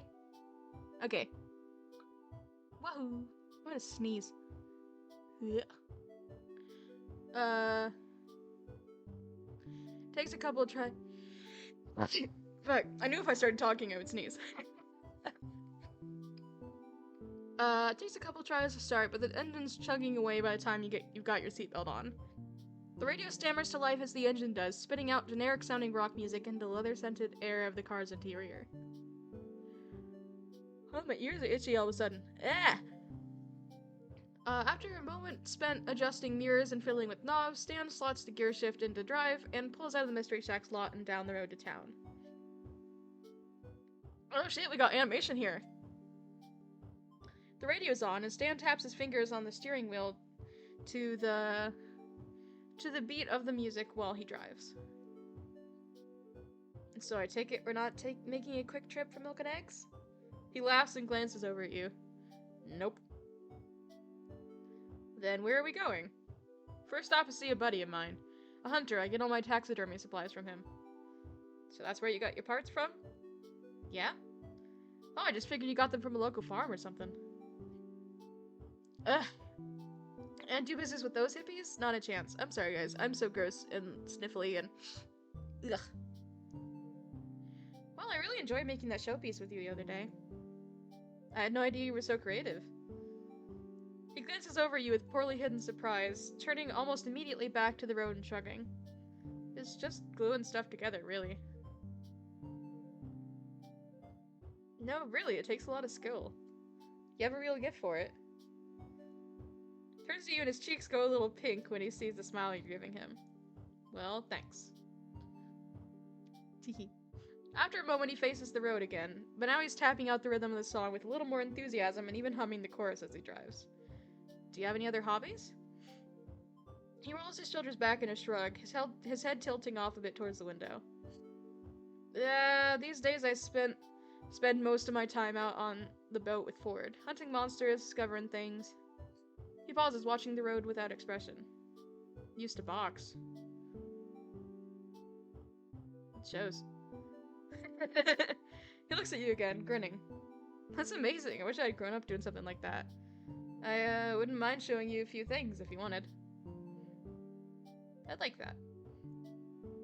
After about 20 minutes of rural scenery, Stan pulls off the road and onto a long gravel driveway that disappears into the woods.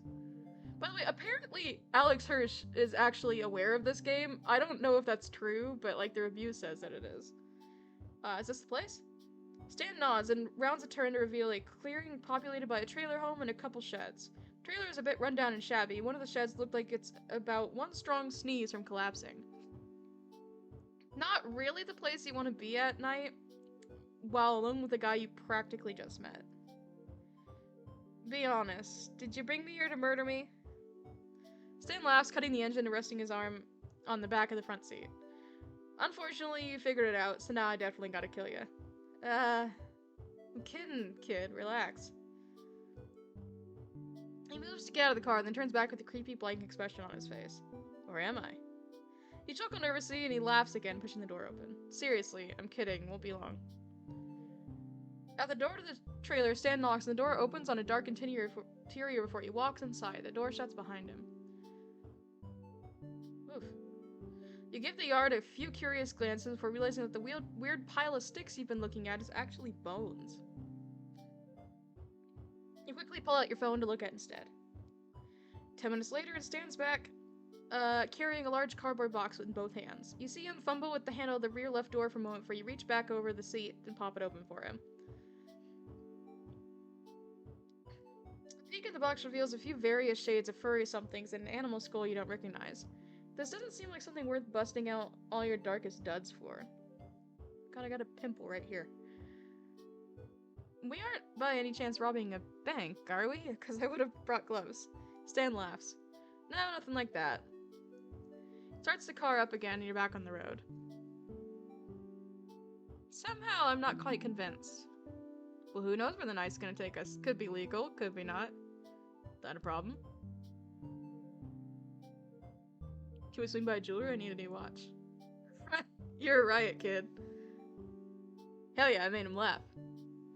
Stan takes the highway. The final minutes of the sunset's burnt orange and purple ahead of you, while the welcome sign for Gravity Falls disappears in the rearview mirror. A new song comes on the radio, something bright and bouncy with lyrics about love, and his fingers get back to tapping. In the retreating light, you can see faded patches on the rim of the steering wheel, the color worn away from decades worth of his touch. The passenger seat you sit in hasn't yet taken on the shape of someone specific. Even after all this time, the springs still feel brand new. Meanwhile, on the driver's side of the car, Stan settled easily into a seat, which fits him as well as a finely tailored jacket. Ooh. You tuck your leg up under its mate, leaning back into the dark leather of the DeVille's interior, and watch cars pass and recede out the windshield. After a few minutes of music-backed silence, you feel like breaking it. Tell a joke. My granddad had the heart of a lion. Stan glances over at you, momentarily confused as to why you're bringing this up. And a lifetime ban from the zoo. I feel like he would like that kind of joke. Stan laughs. Ha! That's pretty good. He thinks for a minute, presumably to come up with a joke of his own. Alright, a blonde walks into a bank in New York City. Oh no, this isn't gonna be one of those awful blondes are dumb jokes, is it? He levels a withering look on you. Can I tell the joke? I don't know, can you? You grin with your lower lip caught between your teeth, clearly joking, and he chuckles. Anyway, blonde walks into a bank in New York. She goes up to the bank manager and she's like, I'd like to take out a loan for $5,000. I'm taking a vacation overseas. Car passes you on the highway going 20 over the speed limit. Stan swears and then stifles it. Ugh, night drivers. No, for real though. I hate driving at night. You do not understand how much I hate driving at night. Because I'm already night blind. I already can't see anything, even with my glasses on. So people driving like maniacs is so much worse. Oh my god, I don't want to go anywhere at night. Anyways, so the bank manager goes, well, miss, do you have collateral? We need collateral for that kind of loan. And she nods and says she does. She takes the bank manager out to the parking lot where she's got a $50,000 Ferrari waiting, and she said, this is my car. You can hold on to it until I pay back my loan. Stan continues, glancing over you and trying to suppress a smile. The bank manager is confused, but he figures if this lady doesn't pay, he's gonna have a nice new Ferrari in his garage, so he agrees.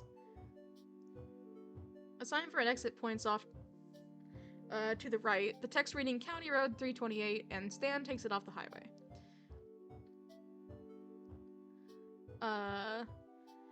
So he gives the blonde her 5 Gs, she hands him the keys to her car, and she heads off to Europe. A month later, she shows back up at the bank with 5 Gs and the interest for the loan, which figures out to about 15 bucks. Stan continues, turning down an unlit gravel road, the headlights casting spooky shadows through the trees. I have no idea where this joke is going. The bank manager takes a repayment for the loan and interest, and has one of his employees bring the car out in front of the bank for the blonde. Out ahead on the road, a deer turns its face to the car and then leaves across the road to disappear into the woods. Just before she leaves, the bank manager stops the blonde and says, lady, I'm real confused here. You clearly load enough to afford this car and you pay back the loan and then some. Why take out the loan if you're so rich? And the lady turns to him, runs a hand through her hair and says, where else can I park my car in New York City for 2 weeks for only 15 bucks? That's funny. I like that. That's a good setup. He bursts into wild laughter and he laughs along with you. Alright, I take it back. That was the best blonde joke I've ever heard in my life. Just as he finished speaking, Stan pulls off from the side of the road and the engine dies. Oof.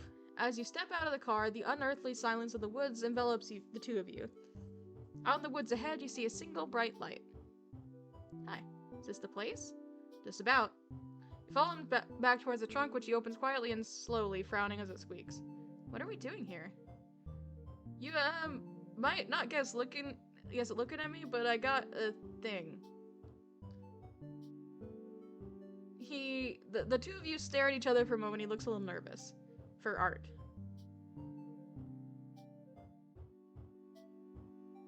Really? I do too. Because I do! That's not even a lie. It's not even trying to, like, seduce him. I actually do. He brightens, smiling in the dim haze of the trunk light. Well, this chump up the hill here has won by this artist, Gustav Kluning? I guess? Kluning? Snuck it from right out under me at an auction. I've been trying to buy it off him for years, but this jerk won't sell no matter how much I offer him. And trust me, you gotta meet this guy. You know it's out of spite. So we're stealing it? You got it, kid. Frankly, I'm surprised you haven't done this sooner. Stan laughs quietly, fishing around in the duffel bag for you don't know what. Wait till you see it. It's a masterpiece. I've been waiting 6 months for him to go out of town. Here, take these. He pulls a pair of gloves from the bag. I'm doing illegal activities! Handing them to you. When you slide them on, they fit almost perfectly. I hope I don't actually, like, get in trouble for this stream. I guess your size right? You nod, wiggling your fingers. Stan chuckles, pulling on a pair of his own. Set of black leather driving gloves with silver snap closures that glint in the light from the trunk. You ready, kid? You bet. Stan tucks a few things into the inner pockets of his jacket that you can't see in the low light, and with the trunk shut just as quietly as it was opened, you follow him up into the woods towards the distant light. As you near it, a porch takes shape within the light's glow. Behind it, the dark shape of a house sits in the even darker woods. Stan leads you past the front porch around the corner of the house to a set of stairs that appears to lead into a basement. This is my favorite part. He withdraws a small black shape from his pocket and something that looks like it might be a pen. The pen-shaped thing turns out to be a small flashlight, and he holds it in his teeth as he opens the black case to reveal a set of lockpicking tools. Of course he has lockpicking tools. You're a lucky person, kid. You get to see the artist in action. He gets to work, inserting one tool and wiggling it down the bottom of the keyhole, then pulling out another and poking at the innards of the lock with it. You glance around in the darkness as he works, half expecting to get caught before you get anywhere. But then the lock clicks and Stan stands, opening the door for you with a flourish. I'm getting better at reading. That was so cool. He beams with pride, and you smile politely as you step through the door in front of him. The basement is unlit. It smells like dust and mildew, with the air sour with wet dirt and mold. Hello?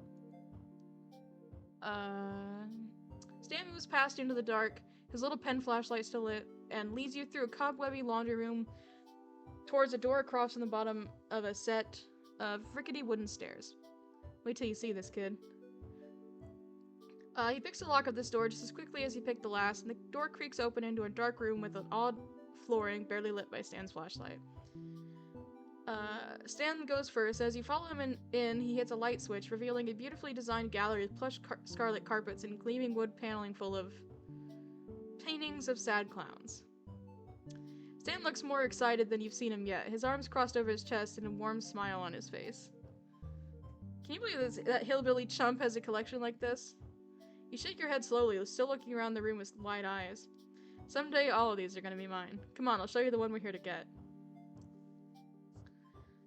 You follow him to the back of the room, and he stops in front of a large painting of a clown with bright red lips and blue circles on his cheeks, his eyes outlined in black with comically large eyelashes painted onto his eyelids. His neck ruff droops sadly, and his costume is dingy and worn. What do you think? This is beautiful. You really like this thing? No kidding? Stan's voice is edged with hope. They're all beautifully done. It's nice to meet somebody who really appreciates these like I do. It's excellent, especially as an art piece. Well, why not? This is a masterpiece. The way the artist has captured his pain, the way the framing makes him look small and pitiful even though he takes up most of the canvas. The juxtaposition of the inherent joy of clowning and the anguish this man clearly feels is what makes this kind of painting really special. Well, let's get this thing off the wall and out of here. As he works to get the cloning down off the wall, you wander the room looking at other paintings. As you look over a portrait of a mime with dirt on his white and black striped shirt, you're suddenly grabbed by your shoulders. Boo! Ah! You scream, eyes shut in fear, and you throw a weak karate chop at the source of the noise, making unimpressive contact with something solid and muscular. After a moment's panic, you squeeze whatever the thing is with your hands and open your eyes, finding... Was that supposed to hurt me? Stan's arm and shoulder. Bro, hold it together. Boy, he's really packing some heat in there, wow. He laughs, apparently very pleased with himself for scaring the absolute life out of you. You need those boxing tips even more than I thought. You couldn't defend yourself from a fly with moves like that. You laugh shakily and then realize you're still feeling up Stan's arm. Sorry about that. You pull your hands away a bit too fast and he chuckles, blushing all the way up to his ears. No problem, kid. He is baby girl. I don't care that this is a grown man with dick and balls. He's baby girl. He clears his throat, and the silence between you begins to grow awkward before it's interrupted. Upstairs, oh no. In what is supposed to be an empty house, you hear footsteps crossing towards the door to the basement. Uh-oh. Stan apparently hears them too, a sudden series of expressions crossing his face from shock to confusion to terror and finally setting on indignation. He quickly takes you by the arm, whispering harshly in your ear as he drags you towards the entrance of the clown room. As soon as he comes in here, shut the door and I'll shove these boxes in front. You know, and just as a line of light from the top of the stairs blooms into a wide swath, you and Stan duck behind a wall near the door to freedom, one corner of the stolen painting poking you uncomfortably in the ribs. Who's down there? Slippered feet come down the wooden steps ahead of you. When their owner notices the light on, he holds something long and gun-shaped out in front of himself. Pines, if that's you, swear to God I'm really gonna shoot you this time. Gun-shaped? Gun-shaped gun? Gun! Stan nudges you, jabbing a thumb towards the door leading outside and jerks his head towards it. Take a step out from behind the wall, taking Stan's head in your own and pull him into a jog and then a run. The two of you scrambling up the concrete steps, out into the cool night air as a voice swears behind you. Stan kicks the door shut on his way out and there's a startled yelp behind you as you make contact with the owner of the house. There's more swearing, but you lose it behind you as you run, flashlight in one hand and Stan's hand in the other. When you reach the tree line, you part and maneuver your way through the bushes and brambles, Stan crashing through them behind you. As you run, a deafening gunshot goes off behind you and you realize you're being chased. Holy smokes, run for it, Tempest! The noises get closer, close enough that you can hear your pursuer swearing continually and loudly. You slow a bit, flashing your light behind you and raising the beam to find the distant but visibly enraged face of a man with a rifle in his hands. Acting on pure instinct, you fling the flashlight in the direction of the angry man, take off running again. After a moment, the man cries out, and the sounds of pursuit fade with one final cry. Damn you, Pines! Stan cackles. Sounds like you hit him. You reach the Stanmobile first, sliding into the passenger seat as Stan slips his new clone egg into the back seat before joining you in the front. Both of you panting and huffing, Stan hurriedly starts the engine and pulls off. At the next driveway, he does the fastest three-point turn you've ever seen in your life, and then peels off down the gravel road and screeches out into highway. Stan's quiet for a second before letting loose into wild, triumphant laughter. I thought he was gonna catch me that time for sure. He was just totally okay with being shot. Did a man just shoot at us, right? Stan nods, still chuckling and apparently pretty pleased he didn't get hit. That's out a long, loud sigh, his white-knuckled hands at 10 and 2 on the steering wheel. Yeah, that was... holy moly. You okay, Tempest? I'll let you know when I find out. He pulls back onto the highway, back in the direction you came from, and you lapse into comfortable silence. After a while, he starts humming along with the radio, and knowing the song this time, you hum along with him. Gravity Falls is a welcome sign, passes by again, but the route Stan's taking doesn't seem to lead back to the shack.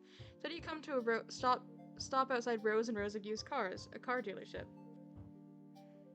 Stan slides out of the car, withdrawing something from a pocket within the breast of his jacket. Once you get out and around for the front bumper, you see that it's a cigar.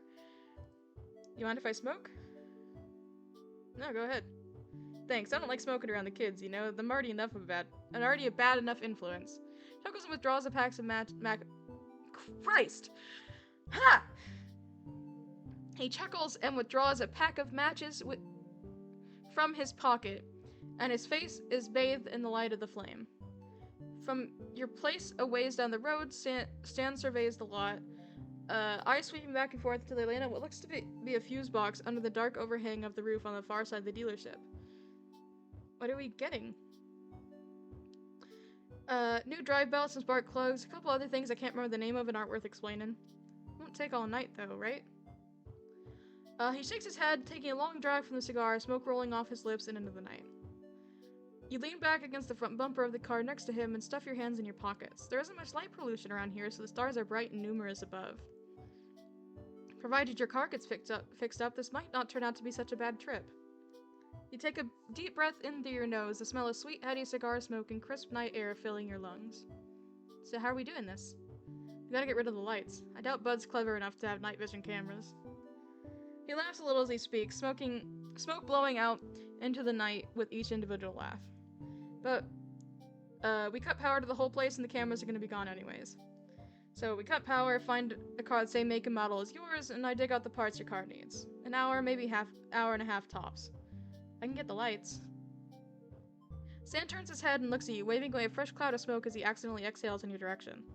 You sure? Yeah, I got it.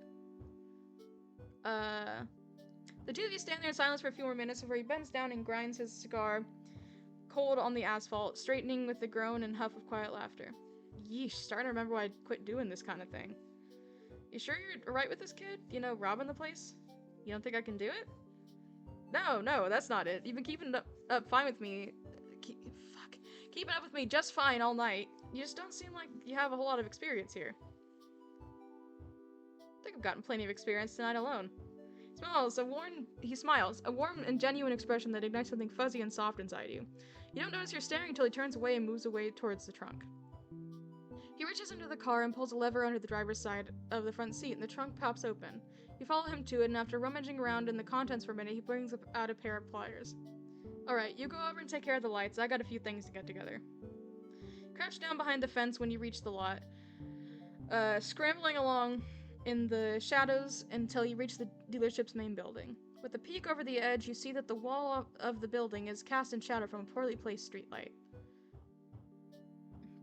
Under the peak, and you spot a car the same make as yours off to the back of the lot, near a sign that says discount section, big deals. Takes an embarrassing amount of effort to get over the fence, but you manage it and press yourself flat against the wall, inching towards the fuse box. It's locked, but you pry it open with the pliers and look over what's inside. A bunch of switches and some wires. Rip some wires out. Not the most elegant job, but you realize after you've done it that you're glad you're still wearing the gloves Stan gave you from earlier in case what you did was dangerous. The lights, however, remain unchanged. Put the biggest switch. With your face pinched in concentration, you push the biggest switch in the opposite direction and the entire property goes dark. You slip the tools into your back pocket and take a look around just to make sure the power's out. With a satisfied nod, you feel your way out into the parking lot, knocking your shins on 3 separate cars before you figure you should probably just stop and wait for Stan. Where you at, kid? His voice isn't far away, but he isn't close either. You feel your way around an SUV, then a sedan? The gravel in the parking lot crunches under your feet. And you reflexively stare down at the ground ahead of you as your eyes slowly adjust to the darkness. Ahead of you, a flashlight turns on and scans the lot until it finds you. Found you. Sounds amused, probably at the way you're standing with your arms spread wide over a sleek, modern sports car. Get familiar with the merchandise, yeah? Give the car an awkward pat, make your way towards the beginning of the flashlight's beam. You see anything that same make as yours, before you shut the lights off? Yeah, there's one back in the discount section. It's kind of insulting now that you think about it, actually. I'll take a little drink. Not used to talking this much, guys. Man. He hands you the flashlight when you reach him, and you start, slowly back towards the discount cars.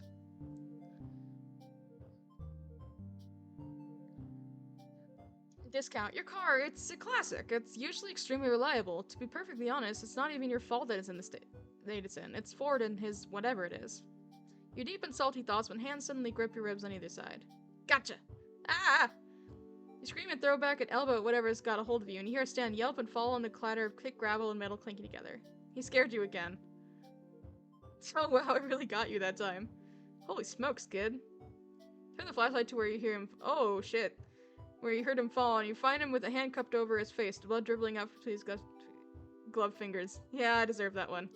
Don't. Shit. I'm really sorry. Nah, I'll be alright. Just help me up. You tuck the still lit flashlight in your back pocket for a moment, reaching down and finding his hands in the dark to pull him up. Once he's on his feet, you retrieve the flashlight from your pocket. As you bring the beam to Stan's face, you find him holding a handkerchief over his nose and squinting. He's apparently brought a backpack with him, and it's sitting on the ground behind him where he's presumably dropped it when you elbowed him. You know, that's a really solid hit. You got a lot of power in there. I don't know if you were just saying it to be nice earlier, but I really could show you some moves, teach you how to direct that strength. Yeah, that sounds fun. He removes the hanky from his nose for a moment, gently prodding at the bridge of his nose with the finger and frowns. Well, it's not broken, that's for sure. Well, that's good. I'd feel really bad if I broke his nose. That's good. He laughs quietly, taking a clean corner of the handkerchief and dabbing at his nose with it, grimacing and sniffling hard when it comes back still clean. Good to go. Are you sure you're alright? Yeah, of course. I've gotten worse beatings than that, believe me. His face is flushed from the sudden injury, but he does look otherwise okay, so you sigh and plant your hands on your hips. Then let's finish this. He reaches out towards you, then catches a glimpse of the blood and reconsiders, wiping his gloves clean as he can with the hanky. When you reach the car you spotted earlier, he pops the hood and drops his pack on the ground next to the bumper, unzipping it to reveal a jumble of various wrenches and tools. Alright, hold the flashlight steady on the engine and keep an eye out. And keep a lookout. Doesn't take long for him to get what he needs for your car, shutting the hood and setting his pack on it as he stuffs parts into it. That was quick. Nah, the parts you need are easy to find. Just takes the right... Uh-oh. Hey, what's going on over there? That you, bud? Beam of the flashlight finds you both, and Stan turns on quickly, leaving the bag behind himself on the hood. Yeah? Pines?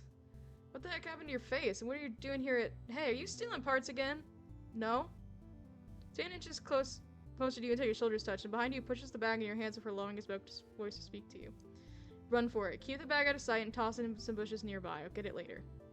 You know, picking up the bag and holding it behind yourself. Flashlight by the road moves closer, and you slowly scoot away from the car and backwards. Hey, you, where are you going? You move backwards a little faster, still keeping the bag out of sight. When the light leaves you to check on Stan, you make a break for it towards the back fence, throwing the bag over it ahead of you. A new voice nearby speaks, and you yelp. Hey, where you going, burglar? You're under arrest for burglary. There's a shout from Stan behind you and there's a heavy thud and one of the car alarms starts squealing. You're so surprised by the alarm that the second cop gets his hands around your wrists and slaps a pair of handcuffs on you. Great, we're criminals now. You better quit your squirming there, buddy. We caught you fair and square. Aw, come on, Blubs. I saved the town from an interdimensional demon. Give me a break. Sorry, Stan. We got a job to do. Stan grumbles quietly, and the man behind you leads you to the road behind Stan and Blubs, who's now got him in cuffs. You need to get out of this, but how? I'm not going for the gun. Close the space between you and the cop behind you. Once something moves between your fingers, you grab at it, bring you back. Well, you're not sure what it is, but it feels like it's cold metal, so you slip it into your back pocket. Ah, shoot, Durlin, we don't have the cruiser. Me and my ideas for romantic strolls in the moonlight. Aww. Well, why don't we just commandeer Stan's car? You mean... Oh, he said commander. You mean commandeer? I don't know. Edwin Durland, you're an absolute delight, and I cherish having you as my life partner. Durland giggles behind you, and Blubs giggles with him. The two push you and Stan in the back cart, crowding you in with the clone egg. Stan grips it protectively, muttering under his breath about the fuzz. He's quiet for most of the ride, only speaking up once. You okay, Tempest? Yeah, I'm alright. He falls silent after you spawn, so stays that way all the way back to the station. Inside the station, Durlin leads you to a pair of chairs by a desk, and Blubs disappears down a hallway. Blubs is back after a few minutes, a deep frown set into his face. After directing this frown at Durlin, he takes you and Stan down another hallway to a set of cells. First, he withdraws a set of keys and opens the door. You and Stan are uncuffed with a solid and somewhat alarming clang. And with a solid and somewhat alarming clang, the cell door shuts and locks. You better get comfortable. We'll get your prints in the morning. Stan grumbles, settling down next to one of the provided bunk beds, and you sit down on the one next to it facing him. Peels off his gloves, tucking them inside out into his back pockets, and fiddles with a loose thread in the thin wool blanket on the bunk bed. Through the door at the end of the hallway, you hear Durlin say something about fancy black finger paints to Blubs. Here in the bright fluorescent lights, you can see that he still has a bit of blood smeared under his nose and on his chin. You feel a flush of embarrassment when you remember that you're the one who did that to him. Can't wait to see how everyone back home reacts when they find out I've been arrested. How are we gonna get out of here? Stan shrugs, crossing his arms over his chest and flopping back onto the mattress. Don't think we can, kid. See if I can convince him that you got hypnotized or something to come along with me, keep you out of trouble. Listen, if you're going down for this, then so am I. He laughs quietly, propping himself up on his elbows. You don't want to get in trouble with the law, kid. Trust me. This isn't my first time spending night in jail, not by a long shot. Sounds rough. Yeah, well, so it goes.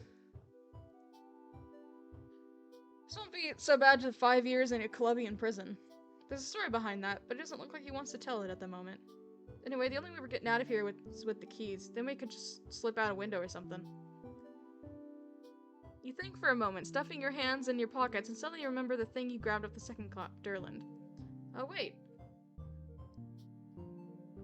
You jump to your feet and dig into your back pocket, withdrawing the small metal thing you stole to find that it's a set of car keys on a plastic keepsake photo fob. Stan's not looking, staring at the floor of the cell instead, but you think you know what to do with these. You go up to the bars of the cell looking for Durland. Hey, can you hear me out there? You dropped your car keys. The faint discussion in the other room stops, and a moment later, Durland comes into view.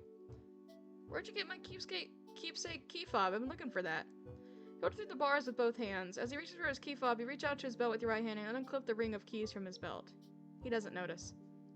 Durland thanks you for returning his key fob and gives both you and Stan a scrutinizing stare before heading back down the hallway and through the door. You hold the keys out in front of yourself and jingle them triumphantly. Look what I got off Durland. Stan stares at your hand in disbelief, then at you, then at the keys, and back at you again before laughing incredulously.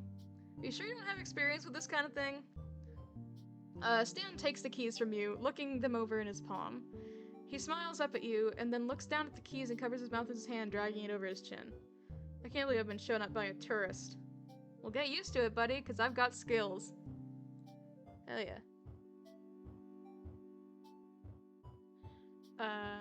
He looks proud, smiling up at you like you just handed him $1 million bucks.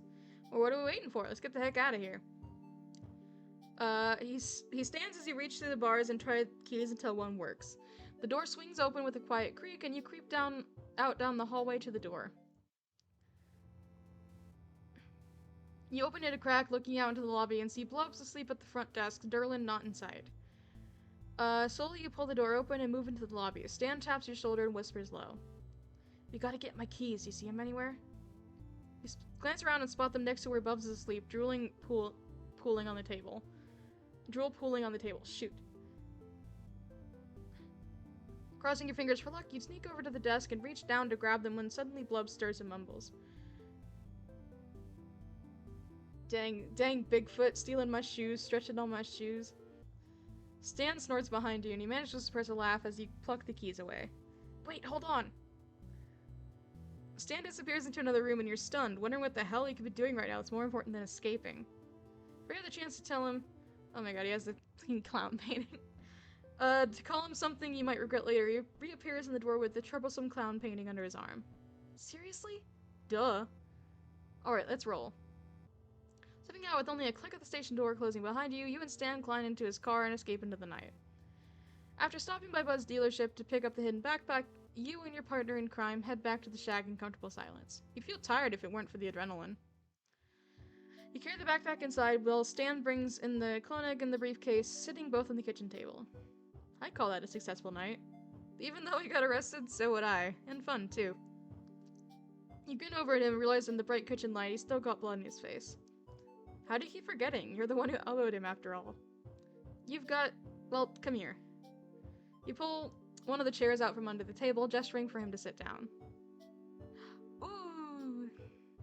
He looks a little wary, but obeys, the chair's ancient metal frame creaking under his weight. You grab a couple paper towels, turning on the faucet in the sink and wetting them. I'm gonna clean him up myself. Mentally steadying yourself, you hold the side of his face and neck in your hand. With gentle pressure, you guide his head to tilt back until he's lit up fully by the overhead light. I'm so normal. Guys, I'm so normal. I'm so normal. I'm so normal. I'm so normal. Anyways, you can feel him blush under your hand, his skin heating up, and he seems too surprised to protest or even speak as you wipe the now dried blood from his face. He's quiet while you work, watching you with warm brown eyes rimmed by dark lashes. I could have taken care of this myself, you know. He says this, but he hasn't pulled away or made any move to leave. I did the damage. The least I can do is clean up after myself. Anyway, you've done plenty as is. The paper towels you have become too soiled to work with, so you toss them into the trash and go back to get a few more. Your hand returns to his cheek, and you could be imagining things, but it almost feels like he leans into it. Really did have a good time with you tonight. I had no idea crime could be so fun. He smirks, avoiding your gaze. I had a good time too. Pause for a moment, realizing something. Those cops aren't gonna come after us, are they? Stan shrugs. Probably not. They're nice enough guys, but not exactly competent. You laugh quietly and he smirks up at you. You stand back to make sure you're finished, then toss the last paper towels into the trash. You sure it's not broken? Nah, I'm fine. Don't worry about it. Your hand lingers on his cheek. I'll hug him. Take a fortifying deep breath and lean down, wrapping your arms around him. Thanks for the car parts. You pull away and he's got a funny look on his face. And for the good time. Well, good night. He stares at you for a moment with that look on his face, then composes himself and gives you a goofy smile. Sleep tight, Tempest. You brush your teeth and change into your pajamas, and it's not until you get into bed that you realize you're still smiling. The rush from it all hasn't completely faded, but after a while your eyes grow heavy and you drift off to sleep. Nobody back home is ever going to believe this.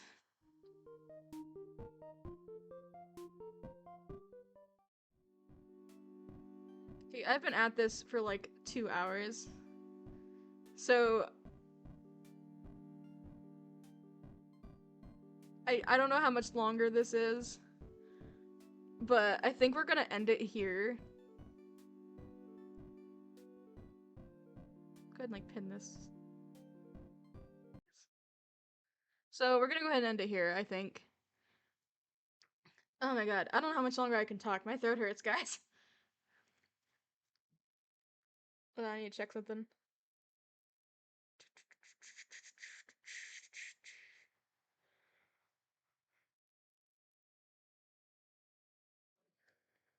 Okay. Let's get some music playing. But yeah, that was a fun stream. I like that. As silly as that game is. I am definitely probably going to finish it some other time. I'm gonna probably pop that on my schedule for August, which I'm still making. The schedule for August is not currently up, but will be soon. I do have that video coming out on the 21st, so keep an eye out for that. I'm gonna take off my headphones because my ears hurt. Gross. Anyways. Yeah, that was really fun. I have that video coming out on the 21st, noon, CST. Keep an eye out for that. I think it's really funny. I really like how the video turned out. And it'd be really nice if you guys could go watch and give that some feedback when it comes out. It's set to premiere at noon, so you can sit and watch the premiere and talk with me if you feel like you want to do that. As you can see down here, I have my socials flashing across the screen as I have this whole time. I have a Twitter if you want to follow me there for whatever reason. I'm kind of weird over there. I have an Instagram where I post cosplay photos and finished art and stuff like that. And then I have a TikTok where I post cosplay videos and art time lapses and things like that, if you want to follow me there. The video will be up on my main channel, Tempest Gaming YT, so if you want to check that out. I also have a VOD channel, Tempest Gaming VODs. Both are linked on my profile, so you should be able to just click a link and pop over. I think I have a Discord server where you can join and be notified every time I go live and upload, because we both know how YouTube and Twitch's notification system can be, especially YouTube, because I get notifications like hours after an upload. I'm never the first to upload, unless I notice it, like, while I'm there. Like, I don't actually get physical notifications for, like, hours. So, point being, it's a good place to be for that. You get announcements before anyone else, so if there's, like, a stream delay or, like, anything special going on, then you'd be the first to know. You can also suggest games and reactions. I'm always up for getting suggestions. I can't guarantee that I will play or react to whatever it is, or that I haven't already. Either in my own time or on an earlier stream from, like, months and months ago. So it would help to check the things I've done. I have all my VODs uploaded on YouTube, so you can check and see everything that I've reacted to. But if there's any, like, particular YouTuber or videos that you want me to react to, then I'd happily do that. So yeah, it's a good place to do that. I don't think there's anything else besides saying I'm streaming tomorrow. If everything goes well. Man, I have a kind of headache, guys. Oof. Oof.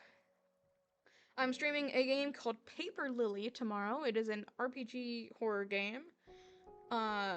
It's pretty new. It came out at the beginning of the year, so, like, not super new, but, you know, it hasn't been out for all that long. That'll be at 2 p.m. as usual. This stream was pushed back a little bit because I was waiting on food, so I needed to eat. It's been a weird morning, so yeah, but streaming 2 p.m. CST. Keep an eye out for that. And then next week we're doing Portal Week, which is going to be 4 days. So it's going to be Thursday through Sunday. Going to be playing different Portal games. I'm gonna try and finish Portal Stories Mel. Gonna try and finish Aperture Tag.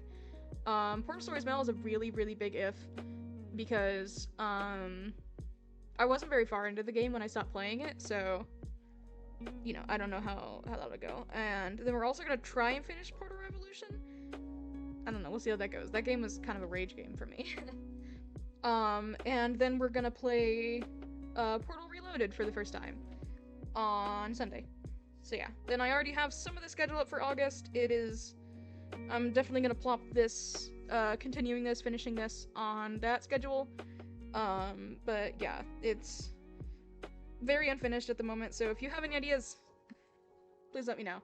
I think that's basically everything that I need to say, so I'm not gonna waste your guys' time any longer with my yapping, and this is Tempest, signing off.